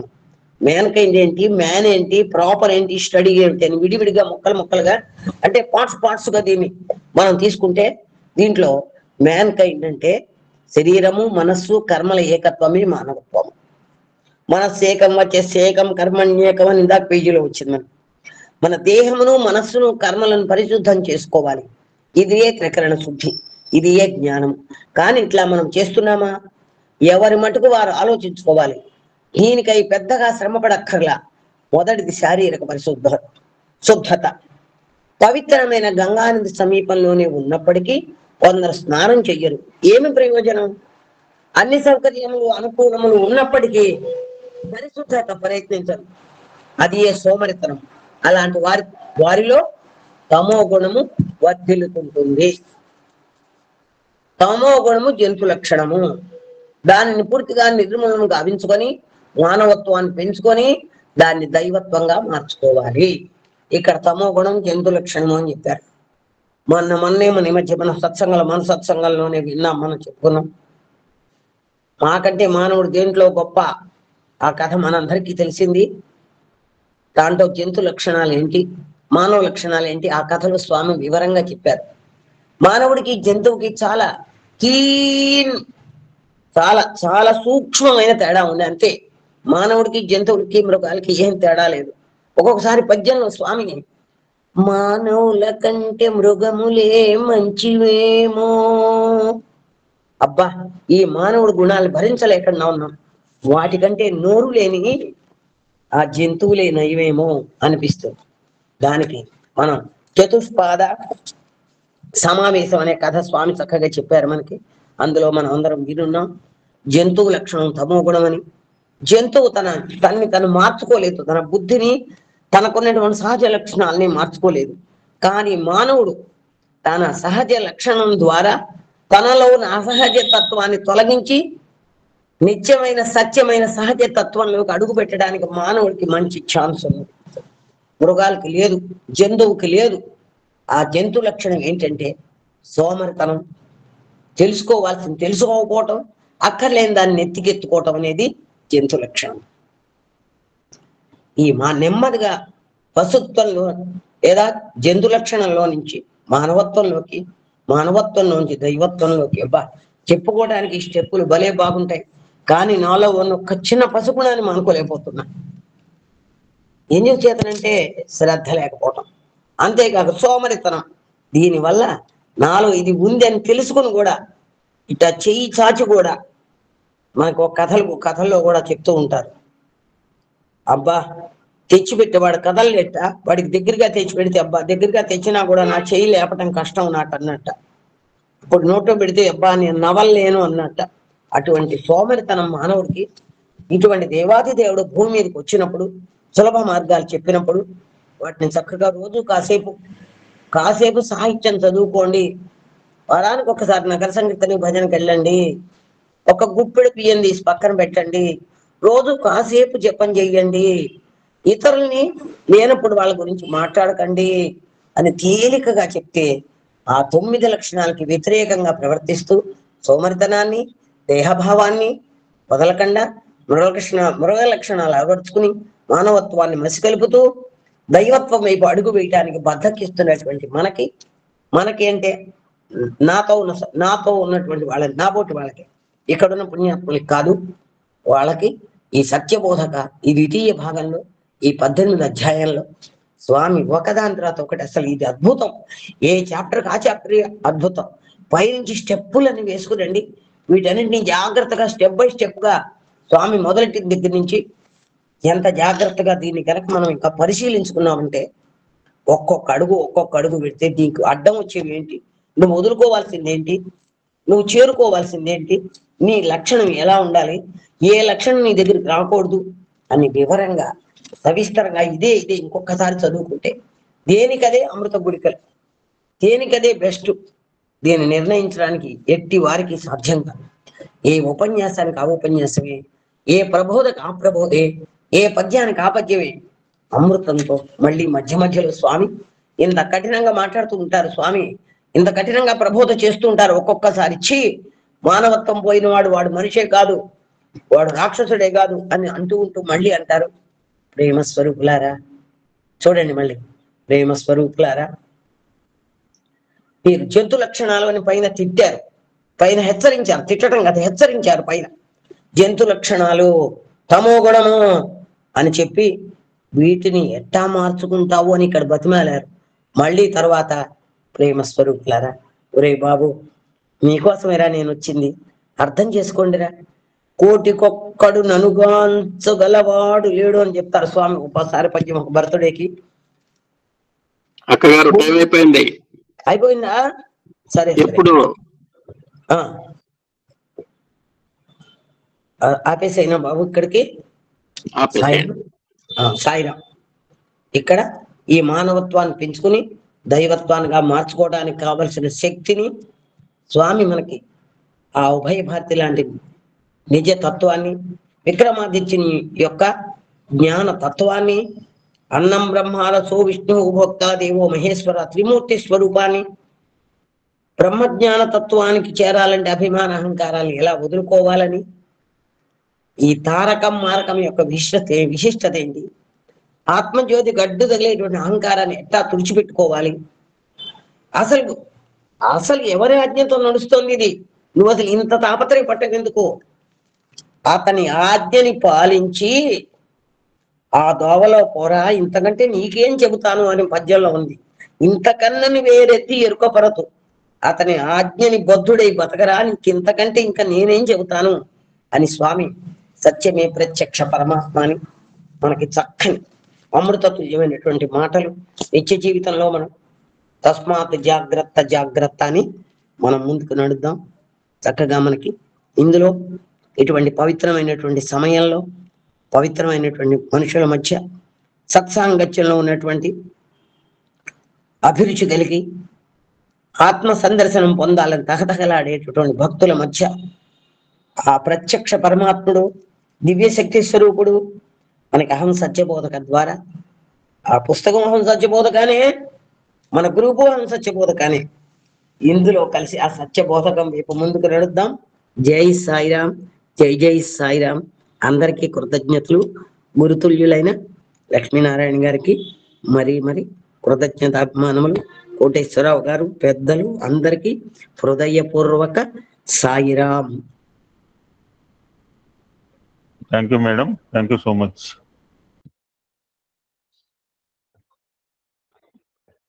ఇప్పుడు చెప్పబోయే సత్సంగము almost I'm waiting for more than 1 year. ఒక సంవత్సరం బట్టి నా దగ్గర పక్కనే ఉంటుంది, నాతో పాటే పడుకుంటోంది, బట్ సమయం రాలేదు. అంటే మీరు ఆలోచించండి, మన జీవితం ఎంత టైట్ షెడ్యూల్ నడుస్తుంది మీరు ఆలోచించండి. నా పక్కనే ఉంది, నాతో పాటు సంవత్సరం పాటు నిద్రపోయింది ఈ సత్సంగం బయటికి రావడానికి. Nothing in my hand. ఇప్పుడు చెప్పబోయే స్వామి మెసేజ్, స్వామి ఒక వేసవి తరగతిలో చెప్పిన సత్సంగము ఎన్ని కోణాల్లో చెప్పారంటే అందుకే నేను సెలెక్ట్ చేశాను. ఆషమాషి గారు 4000 సత్సంగాలు ఉన్నాయి స్వామి, అన్ని చెప్పుకోవడం నాకు అవకాశం లేదు కూడా. భగవంతుడు ఎక్కడున్నాడు అంటే ఎక్కడ లేడు అన్నాడు ప్రహ్లాదుడు. మానవ శరీరం అంతా కూడా కాంబినేషన్ ఆఫ్ సెల్స్, 1 లక్షల కోట్ల కణాలు ఉంటాయి. మానవ దేహంలో ఏముందో ఒక ప్రత్యేకమైన కణం కూడా అదే ఉంటుంది. ఇంతటి శరీరం రావటానికి కారణము ఒకేసారి రాలేదు, ఒక ఏకకణ జీవి ప్రోటోజోవా అనే ఉండేది, ఆ పేరు వినే ఉంటారు మీరు. అది ఏకకణ జీవి అండి. మన దేహంలో కొన్ని కోట్ల కణాలు ఉంటాయి, రోజు చచ్చిపోతుంటే మళ్ళీ కొత్త పుడుతూనే ఉంటాయి, కొన్ని పుట్టవు కూడా. అటువంటి మానవుడు కేవలం ఒక ఏకకణ జీవి నుంచి ఎదిగాడు. దట్ ఏకకణ జీవి కాల్ ప్రోటోజోవా. మనకు ఒకటే కణం, ఇంక వేరే ఏం లేదు. అది ఒక జీవిట మొదటి జీవి అని జంతు శాస్త్రం కనుక్కుంది. అటువంటి స్థాయి నుంచి ఆ కణ విభజన జరుపుకుంటూ మైటాసిస్ అంటారు, మియోసిస్ అంటుంటారు. ఈ స్థాయికి ఎదిగామని కొన్ని కోట్ల కణాలు ఉన్న మానవ స్థాయికి ఎదగడానికి కారణము ఆ కంటికి కనపడదు ఆ జీవి, మైక్రోస్కోప్ లో చూడాలి, ప్రోటోజోవా అంటారు. ఆ ఏకకణ జీవిలో కూడా భగవంతుడే ఉన్నాడు. ఈ సుందర దేహంలో ఉన్న కొన్ని కోట్ల సెల్స్ ఉన్న మానవులు కూడా భగవంతుడే ఉన్నాడు. అణువులో ఉన్నది ఆయనే, ఘనంలో ఉన్నది ఆయనే అని శాస్త్రం వేదం చెప్తోంది. అంటే మనం నమ్మినా నమ్మకపోయినా మన నమ్మకంతో పని లేదు శాస్త్రానికి. ఈ టాపిక్ పేరు చాలాసార్లు వచ్చింది, సర్వతః పాణిపాదం. అన్ని చోట్ల ఆయన పాదాలే నడుస్తున్నాయి. ప్రపంచంలో ఎంతో మంది ఇళ్లలో ఆ స్వామి పాదాలు ఉంటున్నాయి. అంటే పాదాలు పెట్టుకున్న వాళ్ళ ఇంట్లోనో పరమాత్మ ఉన్నాడు అంటే అది కూడా తప్పు. ఆయన పాదాల ఫోటోలు ఉన్నా లేకపోయినా పరమాత్మ అయితే ఉన్నాడు. మరి అన్ని చోట ఉన్నప్పుడు సహస్రాక్ష సహస్రపాద అని ఎందుకన్నారు వేదం అంటే? ఆ రోజుల్లో ఉన్న జనాభా 1000 మందే. ఆ రోజులో ఈ మంత్రం చెప్పినప్పుడు జనాభా 1000 మందే ఉండేవారు. అందుకనే సహస్రాక్షులు సహస్రపాదులు, 1000 కళ్ళ గలవాడు 1000 కాళ్ళు గలవాడు. ఇప్పుడంటే అనంతాక్ష అనంత పాదం చెప్పేవాళ్ళు. ఇప్పుడున్న జనాభా ఆ కాలంలో ఉంటే వేదం అప్పుడే చెప్పేది. సర్వతః పాణిపాదం అని పెద్ద పెద్ద ఎమినెన్స్ కి, స్వామి స్టూడెంట్స్ కి, స్వామి పిలుచుకున్న పెద్ద పెద్ద తలకాయ నెరిసిన వాళ్ళందరికీ స్వామి చెప్పిన ఒక మెసేజ్ అండి ఇది. This was delivered by Bhagavan in one of the Summer Showers. ఒక సత్సంగంలో కాదు, నాకు అవకాశం ఉన్నప్పుడు చెప్పే ప్రయత్నం చేస్తాను, ఎందుకు నాకు అర్థం కావాలి కాబట్టి. నాకు మేడం అన్నప్పుడు తిడతారు, పెడతాడు. పెట్టేవాడే తిడతాడండి. ఏం తిట్టావంటే, నేను పెట్టినప్పుడు బాగాలేదా? పెట్టినప్పుడు బాగాలేదా? తిడితే కోపం వస్తుందా? పెట్టేవాడికే తిట్టే హక్కు ఉందండి. బామ్మే తిడుతుంది, బామ్మే పెడుతుంది.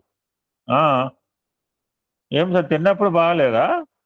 ఒక మాట అనేవి కోపం వస్తుంది అంటే మరి ఇప్పుడు 4 సంవత్సరాల బట్టి భజనలు పాడుతున్నా, అన్ని చేస్తే ఏదని అంటే కోపం వస్తే నేనేం చేయను సార్ శివకుమార్ గారు. సాయిరామ్ సార్, అది మాత్రం నిజమే అండి, 100%. అమ్మ తిడతది, మళ్ళీ పెడతది, అంతే. అది మరి సార్ అమ్మకు ఉంది, అమ్మకే హక్కు సార్. అది పెట్టే హక్కు అమ్మకే ఉంది, తిట్టే హక్కు కూడా అమ్మకే ఉంది, స్వామికే ఉంది అంతా. మనం బాగుపడాలని చెప్తాడు ఆయన, మన మీద కోపమా? ఇంకొకటి సార్, మనము తల్లిదండ్రులు తిడితే ఒప్పుకుంటాం కానీ బయట వాళ్ళు తిడితే అసలు ఒప్పుకోం కదండి. అట్లనే స్వామి మనల్ని అంటే మనం ఒప్పుకుంటాం, ఏం లేదండి. Thank you sir, thank you so much. స్వామి సత్సంగం ఎలా ప్రారంభిస్తారు చూడండి. Lot of scientific words also ఇందులో ఉంటాయండి. నోట్ చేసుకున్నాం, నోట్ చేసుకోవచ్చు. వెలుగుతున్న దీపాన్ని వెతకటానికి మరో దీపం అక్కర్లేదు. పగలుపూట సూది పడితే దీపం తీసుకురమ్మంటే పెళ్ళాన్ని తీసుకొచ్చింది. ఈ రోజుల్లో ఏ పెళ్ళాం తీసుకురాదు. భక్తవత్సలం ఉందా? సాయిరామ్ సార్, ఉన్నాను సార్. భర్తలకు మంచి క్లాస్ వీకినావు అన్న, ఎలా ఉండాలి పెళ్ళాల దగ్గర అని. Thank you sir.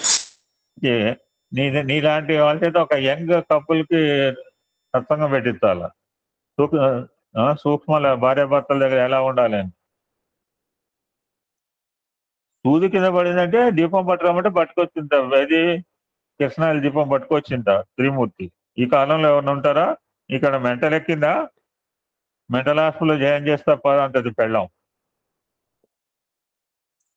అదే విధంగానే ప్రకాశించుతున్న జ్ఞాన భాస్కరుడు అంటే, ఈ జ్ఞాన భాస్కరుడు అంటే ఎప్పుడన్నా విన్నారా స్వామి పదం? విన్నారా చిన్నప్పుడు? ఈ పదమో లేకపోతే వేరే పదం నాకు భాస్కర అయితే గుర్తుంది, బాలభాస్కరుడు తైలం ఇచ్చారు, అంత గుర్తు రావట్లేదు. జ్ఞాన భాస్కరుడు అంటే ఆత్మ. మరొక జ్ఞానంతో వెతుకుటకు ప్రయత్నించటము వెరితనం. వెరివాడంటే కూర్చున్న కొమ్మ నడుపుకునేవాడు వెరివాడు. వెరితనం అంటే అంతకంటే ఎగ్జాంపుల్ లేదు. జనాలు రామకృష్ణ అనమాట. సర్వత్రా నిండి సర్వ విధములా ప్రకాశించే సర్వ విధములా చరించే ఈ ఆత్మతత్వం వెతకడం కేవలం అజ్ఞానమే. ఏ వ్యక్తి తనను తాను బయట ప్రపంచంలో వెతకడానికి ప్రయత్నించాడు కదా,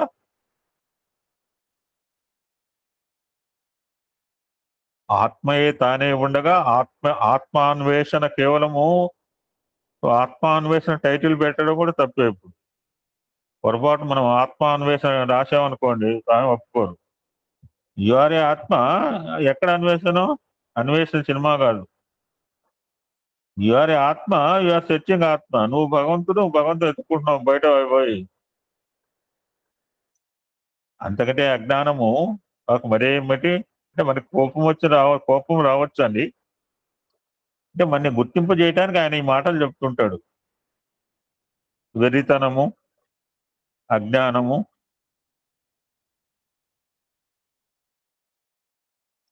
ఇటువంటి పవిత్రమైన ఆత్మతత్వము మన ప్రాచీన కాలం నుంచి కూడా భారతదేశం ప్రబోధిస్తూ వచ్చింది.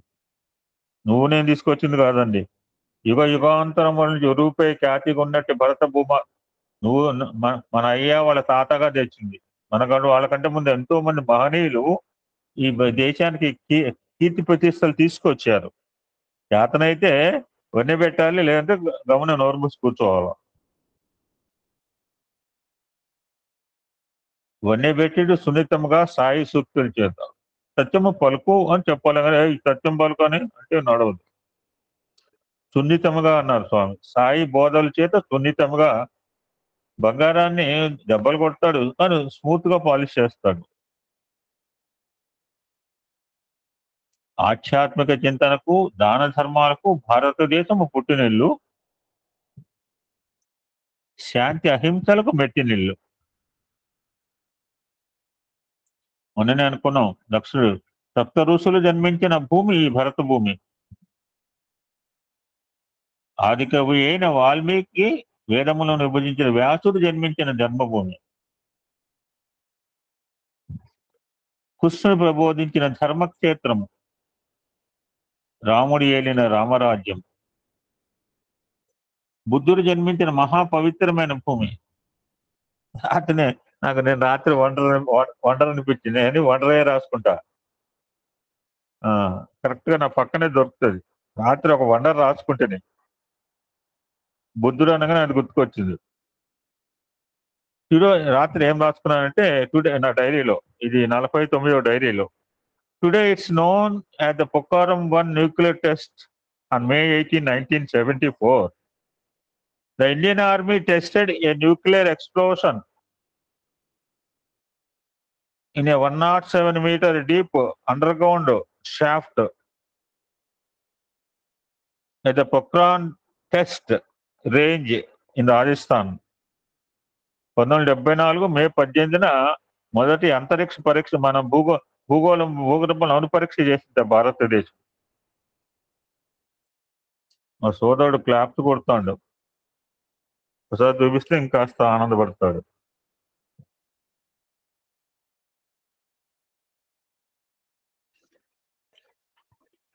This is brother what I am written in my diary. నాకు ఇదే పని. Wonderful sir, wonderful. ఇదే పని 49వ గ్రంథం. మా ఇంటికి మీరు ఆ మాట అన్న తర్వాతనే నేను ఆవుగలగా చెప్పానండి క్లాస్ పెట్టాను. ఇది 49 బ్రదర్.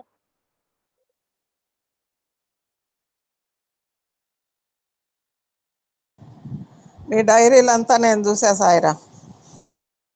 అమ్మ మాత మీరు ఎప్పుడో చూసారండి, మేము ఇప్పుడే కదా చూడటం మాత. వాట్ ఈజ్ అనుపరీక్ష చేస్తే ఆనందపడాలి కదా, మరి వాట్ ఈజ్ ఇందులో స్పెసిఫిక్ ఏంటంటే వండర్ ఇక్కడ కనపడింది, మీ హృదయంలో వండర్ కనపడింది అంతే. ద డే May 18, 1974 ఏ రోజైతే భారతదేశం మొదటి అణు పరీక్ష జరిపిందో was also గౌతమ బుద్ధ జయంతిట. మంచిగా చూసి ముహూర్తం పెట్టారు ఆ రోజు. బుద్ధుడు అహింసకి మారుపేరు. May 18, 1974 the Buddha Jayanti, a festival of marking the birth of Gautama Buddha. ఇటువంటి ఎన్నో ఉంటాయి రేర్ కలెక్షన్స్, మనం నోట్ చేసుకోవాలి. కానీ అటువంటి బుద్ధుడు జన్మించిన మహా పవిత్రమైన భూమి. మనం ప్రాచీన కాలం నుంచి కనుక ఒకసారి గమనిస్తే, మన చరిత్ర చూస్తే, భారతదేశ గొప్పతనాన్ని కనుక పరిశీలిస్తే, దాన ధర్మాలు చేయని హస్తము కానీ, భగవద్చింతన చేయని మనస్సు కానీ కానరావు అని చెప్తున్నారు. ఇదంతా ఏన్షియంట్, ఒకప్పుడు కదా. దైవ చింతనకు కులమత భాషా భేదములు లేవు కదా. అందరూ దైవత్వమును చింతించడం సాధ్యమవుతుంది. Anybody can do it. ఇప్పుడు ఒక కొటేషన్ చెప్తారు,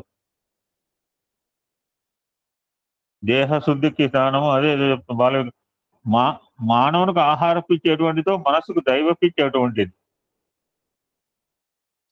ఈ దైవ పిచ్చి అంటే కొంచెం ఎక్స్ప్లెయిన్ చేస్తారు స్వామి. ఈ భారతీయుల యొక్క భక్తి ప్రపత్తులందు మనకి ఎవరు మాకు అంత అదృష్టం లేదు. పాత వాళ్ళ యొక్క కల్చర్ వాడు మడిగి కొంచెం చూశాను కానీ ఇంకా పెద్దగా చూడలేదు నేను. ఈ భారతీయుల యొక్క భక్తి ప్రపత్తులందు కొన్ని సమయంలో ఒక విధమైన హాస్యాత్మకమైన మార్గం కూడా కనిపిస్తుంది. మనకు నవ్వొస్తుంది అన్నమాట వాళ్ళ ఆచారాలు. అయితే దాని యందు కూడా దైవభావం అంతర్భూతమై ఉంటుంది. ఫర్ ఎగ్జాంపుల్, విద్యార్థి పరీక్షలో పాస్ కావాలంటే దైవాన్ని చింతిస్తాడు.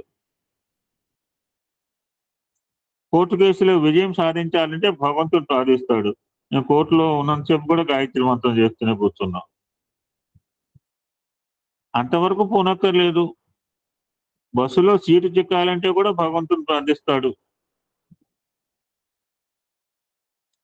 ఈ విధంగా భారతీయులు చిన్నదాని మొదలుకొని పెద్దదాని వరకు భగవంతుడి పైన ఆధారపడి ఉంటున్నారు.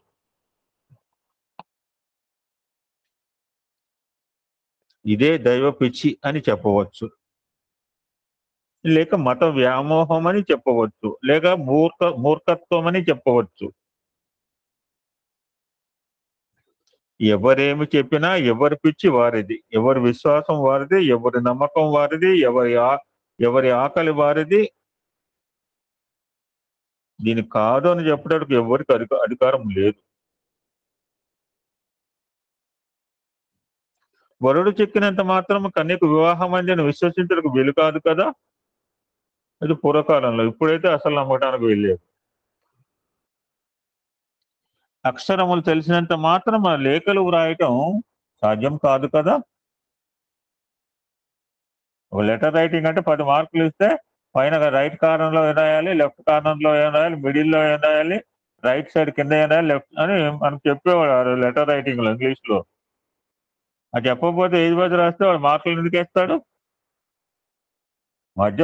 మధ్య సరుకు ఏం కాదు. కానీ ఇప్పుడు చెన్నై రాసి రైట్ సైడ్ రాసి కింద డేట్ వేసానా, టు కోటేశ్వరరావు గారు అని లెఫ్ట్ సైడ్ పెట్టి రాశానా, సార్ మధ్య బాడీ సంగతి వదిలిపెట్టానా, కిందకు వచ్చేటోకి thank you sir your speech వల్ల రైట్ సైడ్ రాశానా, కింద వాళ్ళ ఓహో వీడు రాశాడని చెప్పి 5కి 3 మార్కులు ఇస్తాం. మధ్య డబ్బాలో ఏం రాసినా రాకపోయినా నిజమైన టీచర్ అయితే. పదముల యొక్క భావములు అర్థం చేసుకున్న వాడే లేఖలు రాయగలడు. అదే విధముగానే విషయ జ్ఞానము తెలిసినంత మాత్రము దైవత్వాన్ని గుర్తించడానికి సాధ్యం కాదు. విషయ జ్ఞానంతో పాటు ఆధ్యాత్మిక జ్ఞానం కూడా అవుతుంది. This is Sathya Sai education, both science and spirituality. 2 wings of the bird, 2 రెక్కలు కావచ్చు, 2 రైలు పట్టాలు కావచ్చు. ఈ ఆధ్యాత్మిక జ్ఞానమునకు సత్యాన్వేషణ అవసరం. అందుకని రాము చెప్తుంటారు చాలాసార్లు, ముందు రాముడు దేవుడి సంగతి దేవుడు ఎరుగు. రాముడు ఇక పర్ఫెక్ట్ హ్యూమన్ బీయింగ్ గుర్తించు, తర్వాత దేవుడి సంగతి.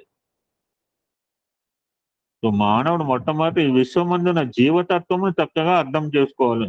మనం మనిషి అర్థం చేసుకోలేకపోతే దేవుడిని ఎట్లా అర్థం చేసుకుంటామని నిజంగా చెప్పండి. మనం ఇందాక మేడం అన్నారు proper study of man is man kind అన్నట్టు. ఇప్పుడు మానవత్వాన్ని మనకు అర్థం కాకపోతే నాకు దైవత్వం తెలిసిందంటే అది పొరపాటు అండి. నేను విమానంలో పైలట్ చూశాడంటే ఎవరు నమ్ముతాడండి? విమానమే కనపడతా అది పైలట్ చూశానంటే. విశ్వ రహస్యాన్ని, విశ్వమందు జీవించే ప్రాణుల రహస్యాన్ని గుర్తించిన వ్యక్తులకు మాత్రమే దైవ రహస్యాన్ని గుర్తించడానికి సాధ్యమవుతుంది. The secrets of the universe, అందులో ఉండే ప్రాణుల యొక్క రహస్యం. ఇందాక అనుకున్నాం ప్రోటోజోవా. ఎవరు తెలుసు అండి ప్రోటోజోవా? శాస్త్రం చెప్పింది అంతే. దట్ ఇస్ ఫస్ట్ జంతు శాస్త్రంలో ఫస్ట్ జంతువు ఏంటంటే ప్రోటోజోవా అని చెప్పింది శాస్త్రం. ఒక్కొక్క జీవిలో ఒక్కొక్క రకమైన రహస్యాన్ని దాచిపెట్టినాడు భగవంతుడు. ఆ గొంగళి సీతాకోక చిలుక ఇస్తాను ఎవరికైనా తెలుసా అండి? ఒక గొంగళి పురుగు ఇస్తాను ఒక సైంటిస్ట్ సీతాకోక చేయమని చెప్పండి. ఒక గొంగళి పురుగు ఇద్దామండి ఒక శాస్త్రవేత్తకి. Let him become butterfly. అసలు ఊహించామండి. గొంగళి పురుగు ఆ యొక్క మొలక చెట్టు చూస్తేనే అటువంటి దాంట్లో ఒక సుందరమైన అద్భుతమైన జీవిని ఎలా సృష్టించాడండి భగవంతుడు. మరి ఆ రంగులు ఎవడేసాడు? ఒక సీతాకోజలకు ఇంకో సీతాకోజలకు కలర్స్ మ్యాచ్ కావు.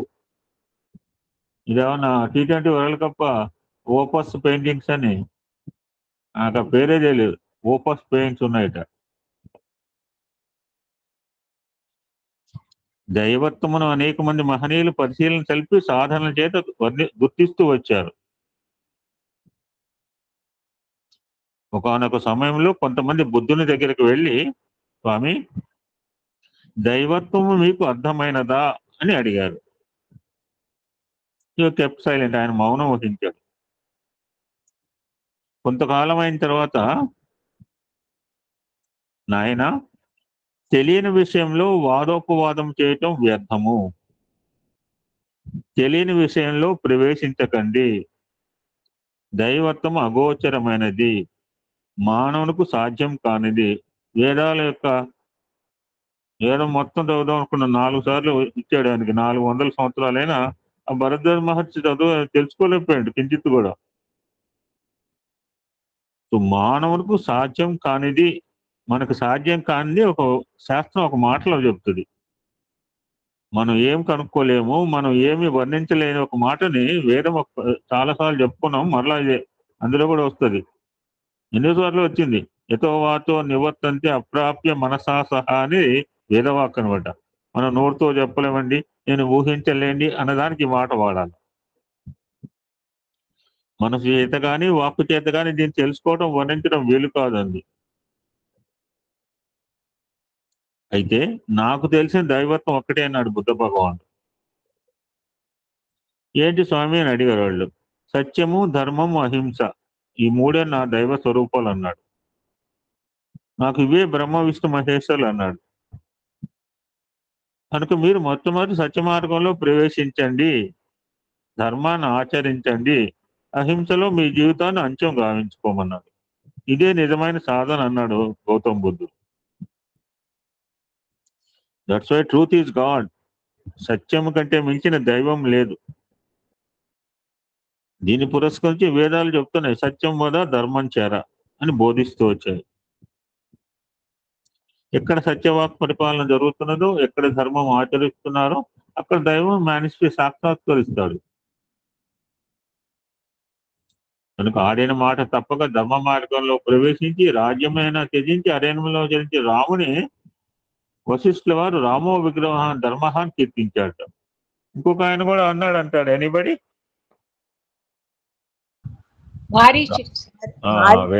వెరీ గుడ్ అమ్మ, కరెక్ట్. ఫస్ట్ వశిష్ఠుల వారి అని ఉంటాడు, తర్వాత మారీచుడు అని ఉండొచ్చు.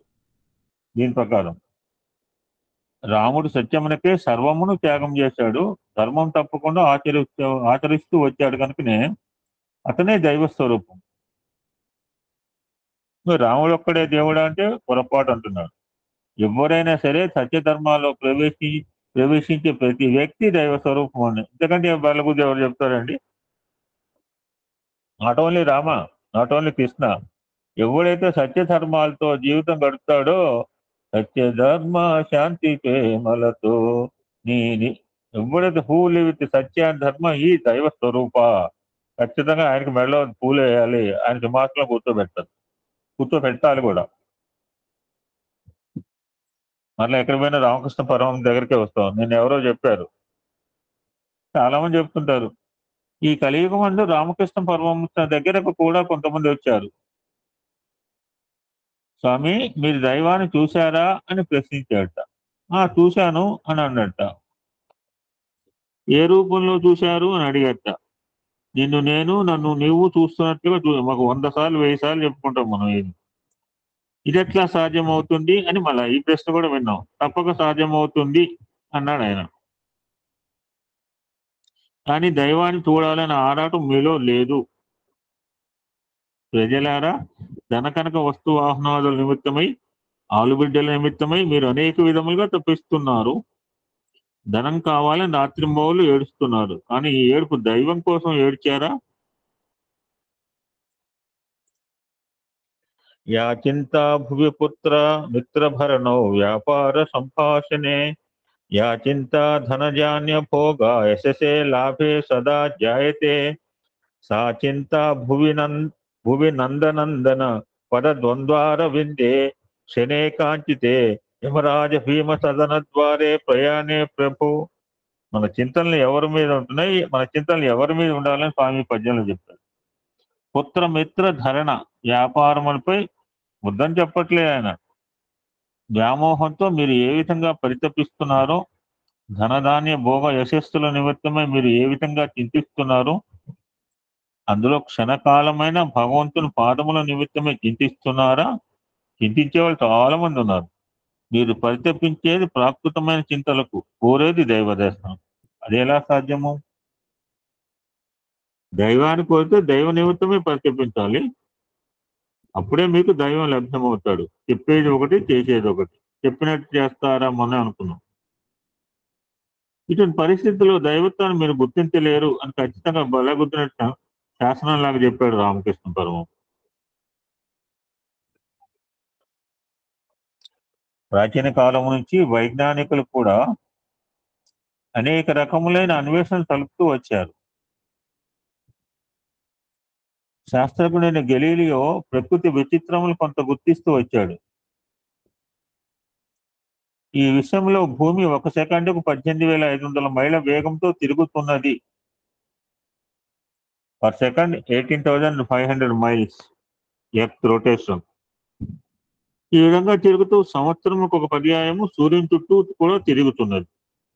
ఇక భూమి తన చుట్టూ తాను తిరుగుతూ పాటు భూభ్రమణం అంటారు, సూర్యుని చుట్టూ తిరుగుతాను భూ పరిభ్రమణం అంటారు. అందరూ కూడా మన సోషల్ స్టడీ చిన్నప్పుడు చదువుకున్నా గుర్తున్నాయి, ఇప్పుడు చదివినా గుర్తుండట్లేదు.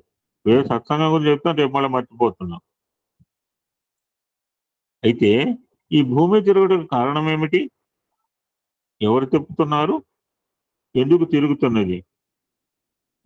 దేని ఆధారంతో తిరుగుతున్నది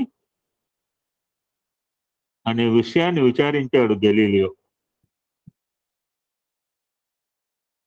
భూమి కూడా ఒకానొక సమయంలో అతి వేడిగా ఉందని అనుకున్నాం.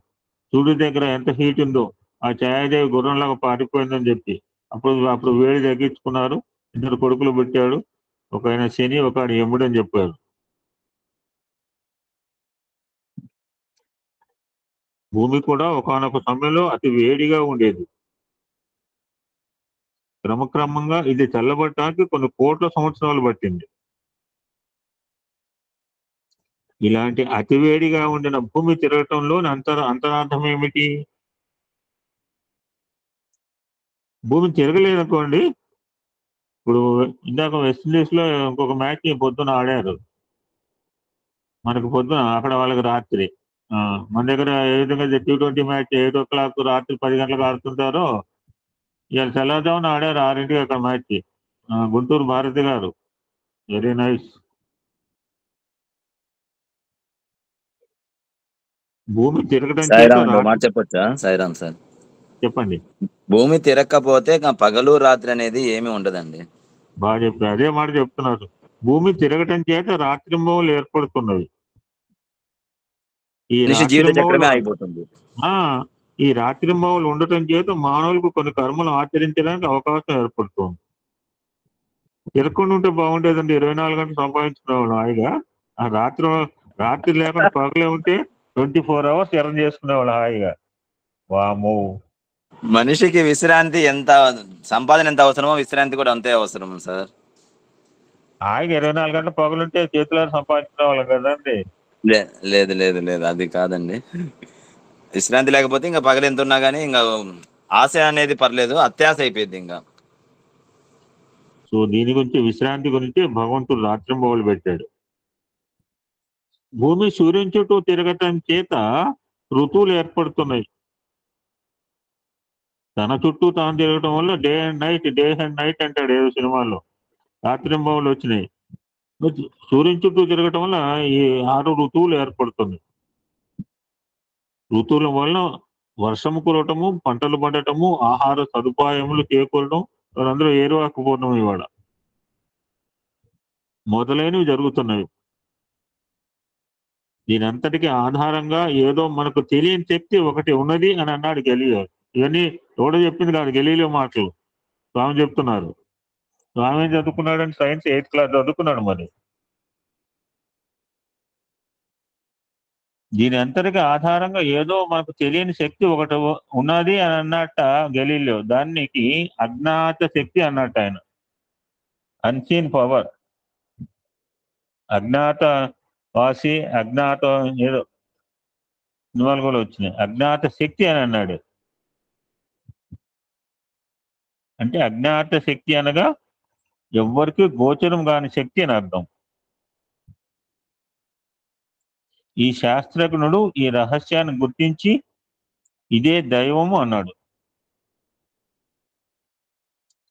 ఈ దైవశక్తియే భూమి తిరగటానికి, రాత్రింబవలు కలగటానికి, ఋతువులు ఏర్పడటానికి, ప్రాణులకు ఆహారం అందటానికి ఆధారమని విశ్లేషించాడు బీయింగ్ ఏ సైంటిస్ట్.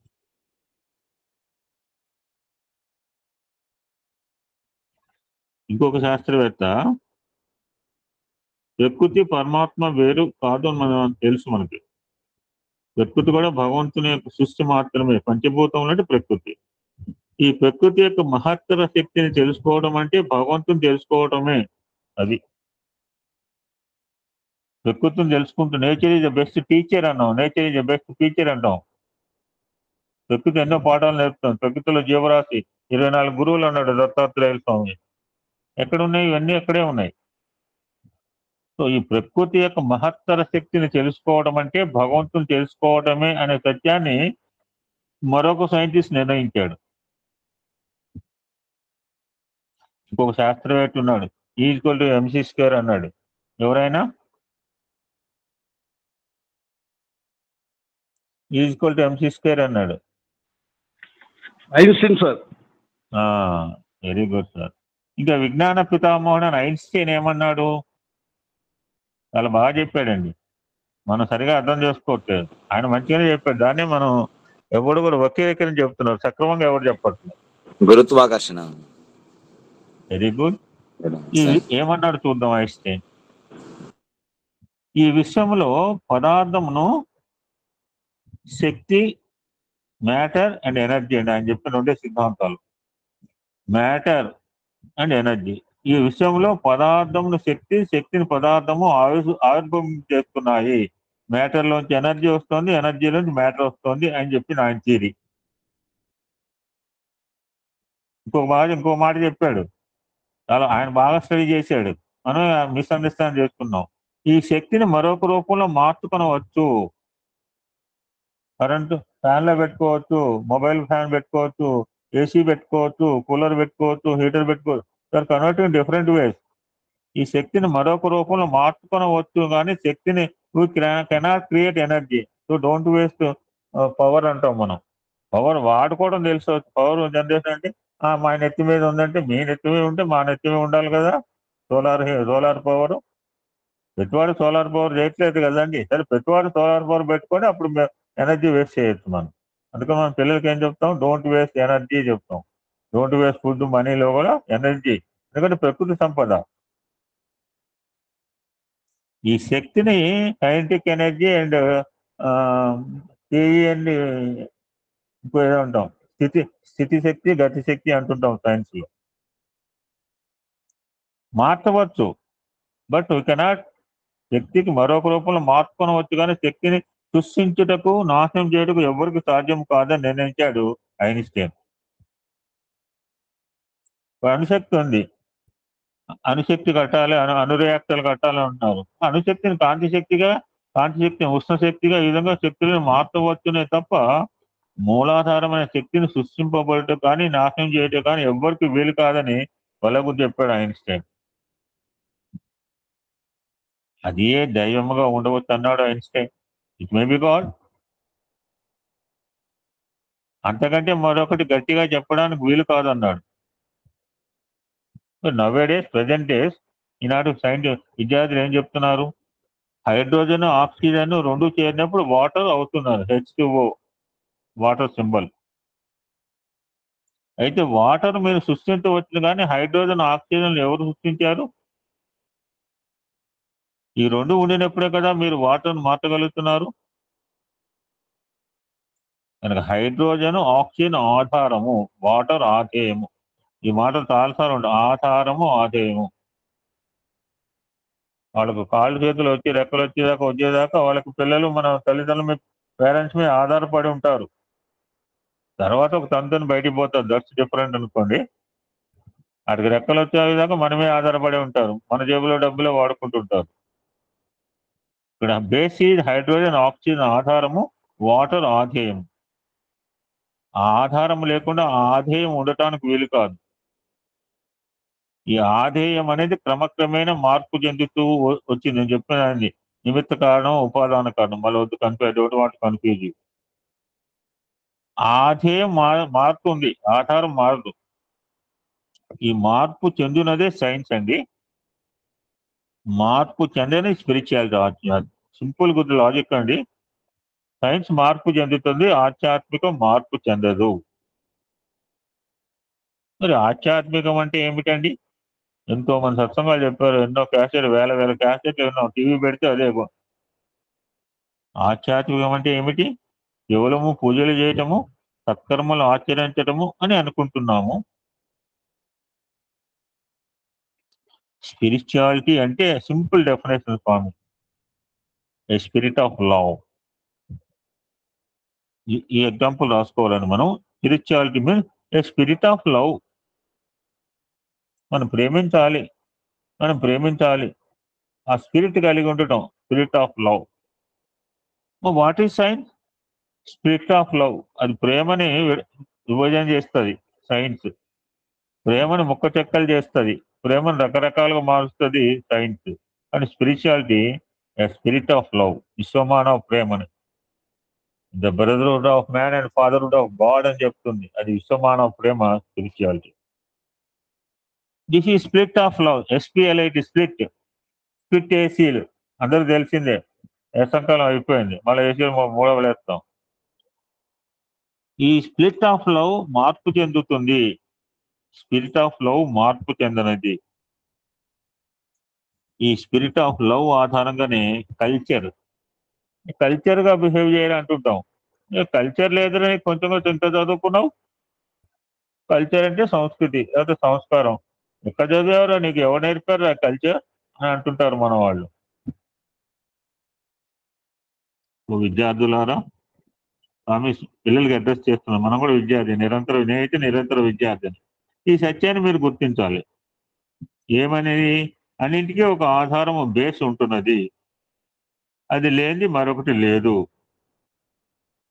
ఈనాటి సైంటిస్ట్ తెలుసుకున్నది తక్కువ, ఆరాటం ఎక్కువ. నిజంగా చూడండి, ఏమి లేని ఆకే ఎగురుతుంది. మీరు 4 రకాల వడ్డం చేశారనుకోండి, కొమ్మను కూర్చుంటుంది ఆకు. నిజంగా సర్వమును తెలుసుకున్నవాడు ప్రశాంతంగా ఉంటాడు, నిండుకుండా తొనకదు. వెల్త్గా ఉన్నప్పుడే అటు ఇటు కదులుతూ ఉంటుంది. Silence is God and speech is silver అంటుంటారు. ఇంటర్మీడియట్ చదువుకున్నప్పుడు మాకు ప్రొవర్బ్ అనమాట. Silence is God, silence is gold, speech is silver. మనకు వాదోపవాదములకు దిగేవాడు నిండకుండా కాదు,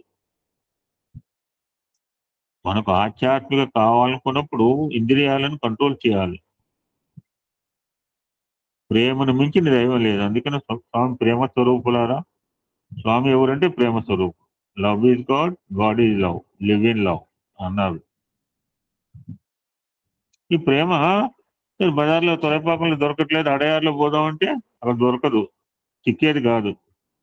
ఏ కంపెనీ కూడా మ్యానుఫ్యాక్చర్ చేయదు, సప్లై చేయదు కిలోలు. మన హృదయం అనేది ఆవిర్భవిస్తుంది, దయా స్వరూపంగా ఉంటున్నది. మనం ఎందుకు పెడుతున్నామండి? ఎవరికైనా చూడండి, పిడికిన అన్నం ఎందుకు పెడుతుందా, కొంచెం పిడికలు బియ్యం పెడుతున్నామండి, బట్టలు ఎందుకు ఇస్తున్నామండి, ఏమైనా ఎందుకు చేస్తున్నామంటే మనలో వాళ్ళు చూడగానే కాస్త అరే వాళ్ళకి లేదు, భగవంతుడు మనకి ఇచ్చాడే, వాళ్ళ దగ్గర లేదే అని దయ లోపల హార్ట్ లో ఏదో కరుగుతుంది హృదయం. అందుకనే భగవంతుడే హృదయవాసి అన్నారు. దయగల హృదయమే దైవ మందిరం అన్నారు. ఇంకా దయను పెంచుకోమన్నారు.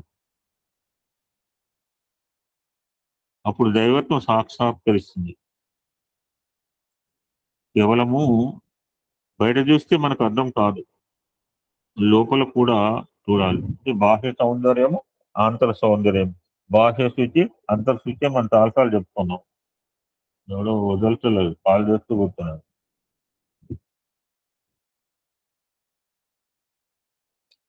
సో అంతర్బహిష్ట, అందుకని అదే శాస్త్రం అది అంతర్బహిష్ట. నారాయణ ఎక్కడ ఉన్నాడు? లోపల ఉన్నాడు, బయట ఉన్నాడు. వేదం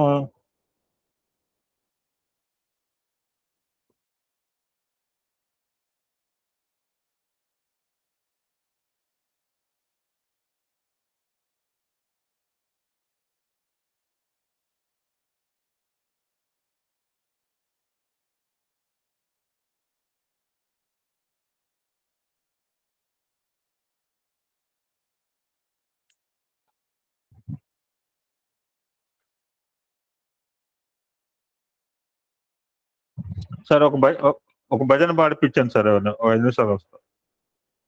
ఓకే సార్, ఓకే సార్. రమ్మండి అమ్మ. రామ్ ప్రసాద్ పట్నాయక్ ఒక పాట పాడండి అమ్మా. రామ్ ప్రసాద్ పట్నాయక్ ఉన్నారా?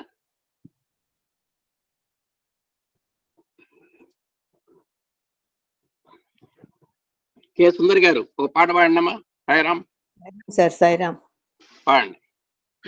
సాయి ముకుంద ముఖారవింద, సాయి ముకుంద ముఖారవింద, మధుర మనోహర ముఖారవింద, మధుర మనోహర ముఖారవింద, సాయి ముకుంద ముఖారవింద, తాంబుల రంజిత ముఖారవింద, తాంబుల రంజిత ముఖారవింద, మందస్మిత హస ముఖారవింద, మందస్మిత హస ముఖారవింద, నిత్య మనోహర ముఖారవింద, మధుర మనోహర ముఖారవింద,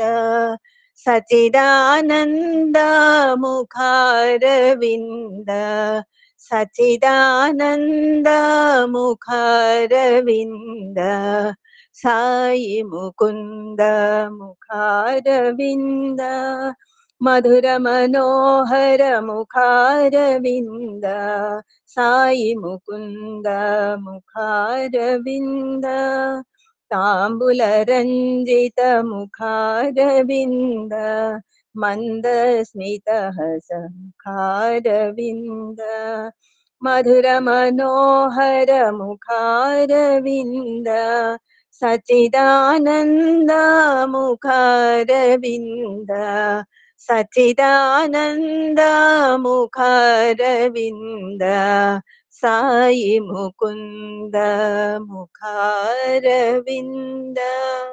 Sairam. Thank you sir. Radhakrishna గారు ఒక పాట పాడండి సార్.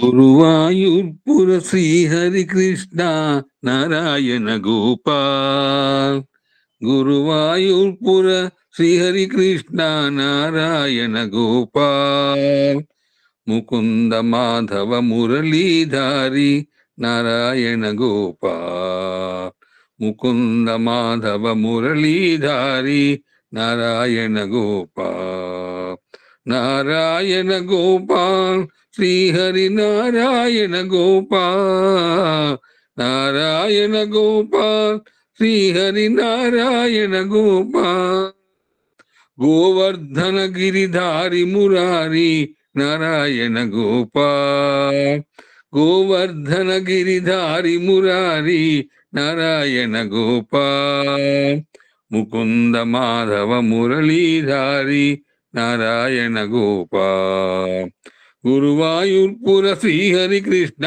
నారాయణ గోపాల్ ముకుంద మాధవ మురళీధారి నారాయణ గోపాల్ నారాయణ గోపాల్ శ్రీహరి నారాయణ గోపాల్ నారాయణ గోపాల్ శ్రీహరి నారాయణ గోపాల్ గోవర్ధన గిరిధారి మురారి నారాయణ గోపాల్ ముకుంద మాధవ మురళీధారి నారాయణ గోపాల్ గురువాయూర్పుర శ్రీహరి కృష్ణ నారాయణ గోపాల్. సాయిరామ్. ఎక్కడ ఆపామండి? ఓకే. సో లోపల వెలుపల సర్వత్రా ఉన్నది నారాయణ తత్వం మాత్రం, తద్భిన్నం కాదు. సో కంప్లీట్ ఒక 2-3 minutes లో కంప్లీట్ చేద్దామండి. ఇవాళ టాపిక్ కాదు ఎలాగో. మనం ఎంతసేపు కూడా మనం మేధస్సు ఎంతవరకు అంటే నేను చూడాలి, నాకు కొరియర్ వచ్చింది చూసేదాకా నిద్రపట్ల, లోపల ఏముందో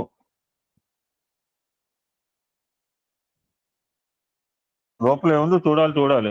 అది చూసిన తర్వాత మళ్ళా ఈ సత్సంగానికి వచ్చాను. సో మన nature and tendency of the human being ఏంటంటే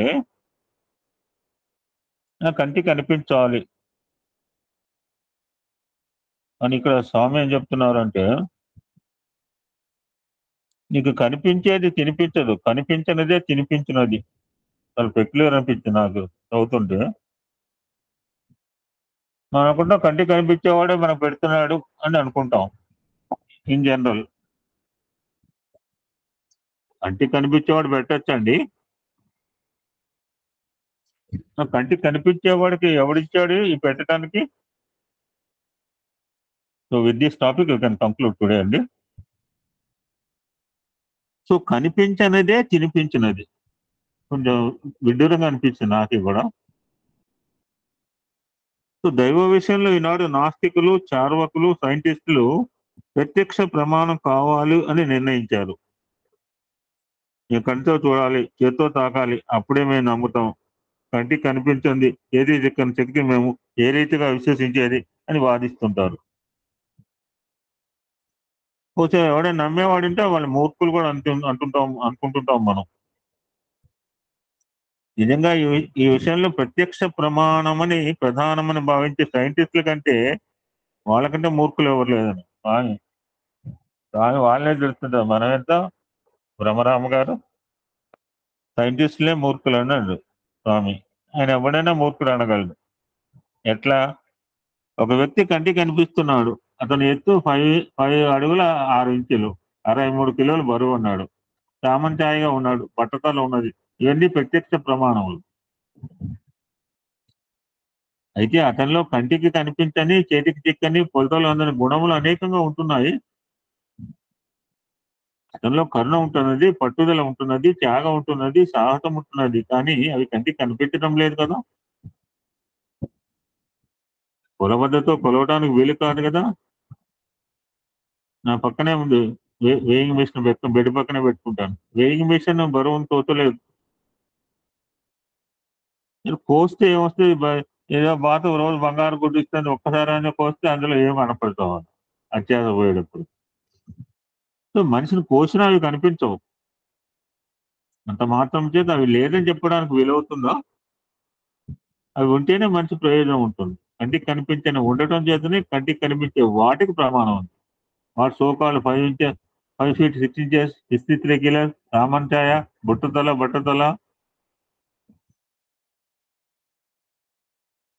కనిపించనిదే కనిపించే వాటి ప్రమాణమును నిరూపిస్తుంది. ఇప్పుడు మాట కూడా స్వామి పద్యం చెప్తారు.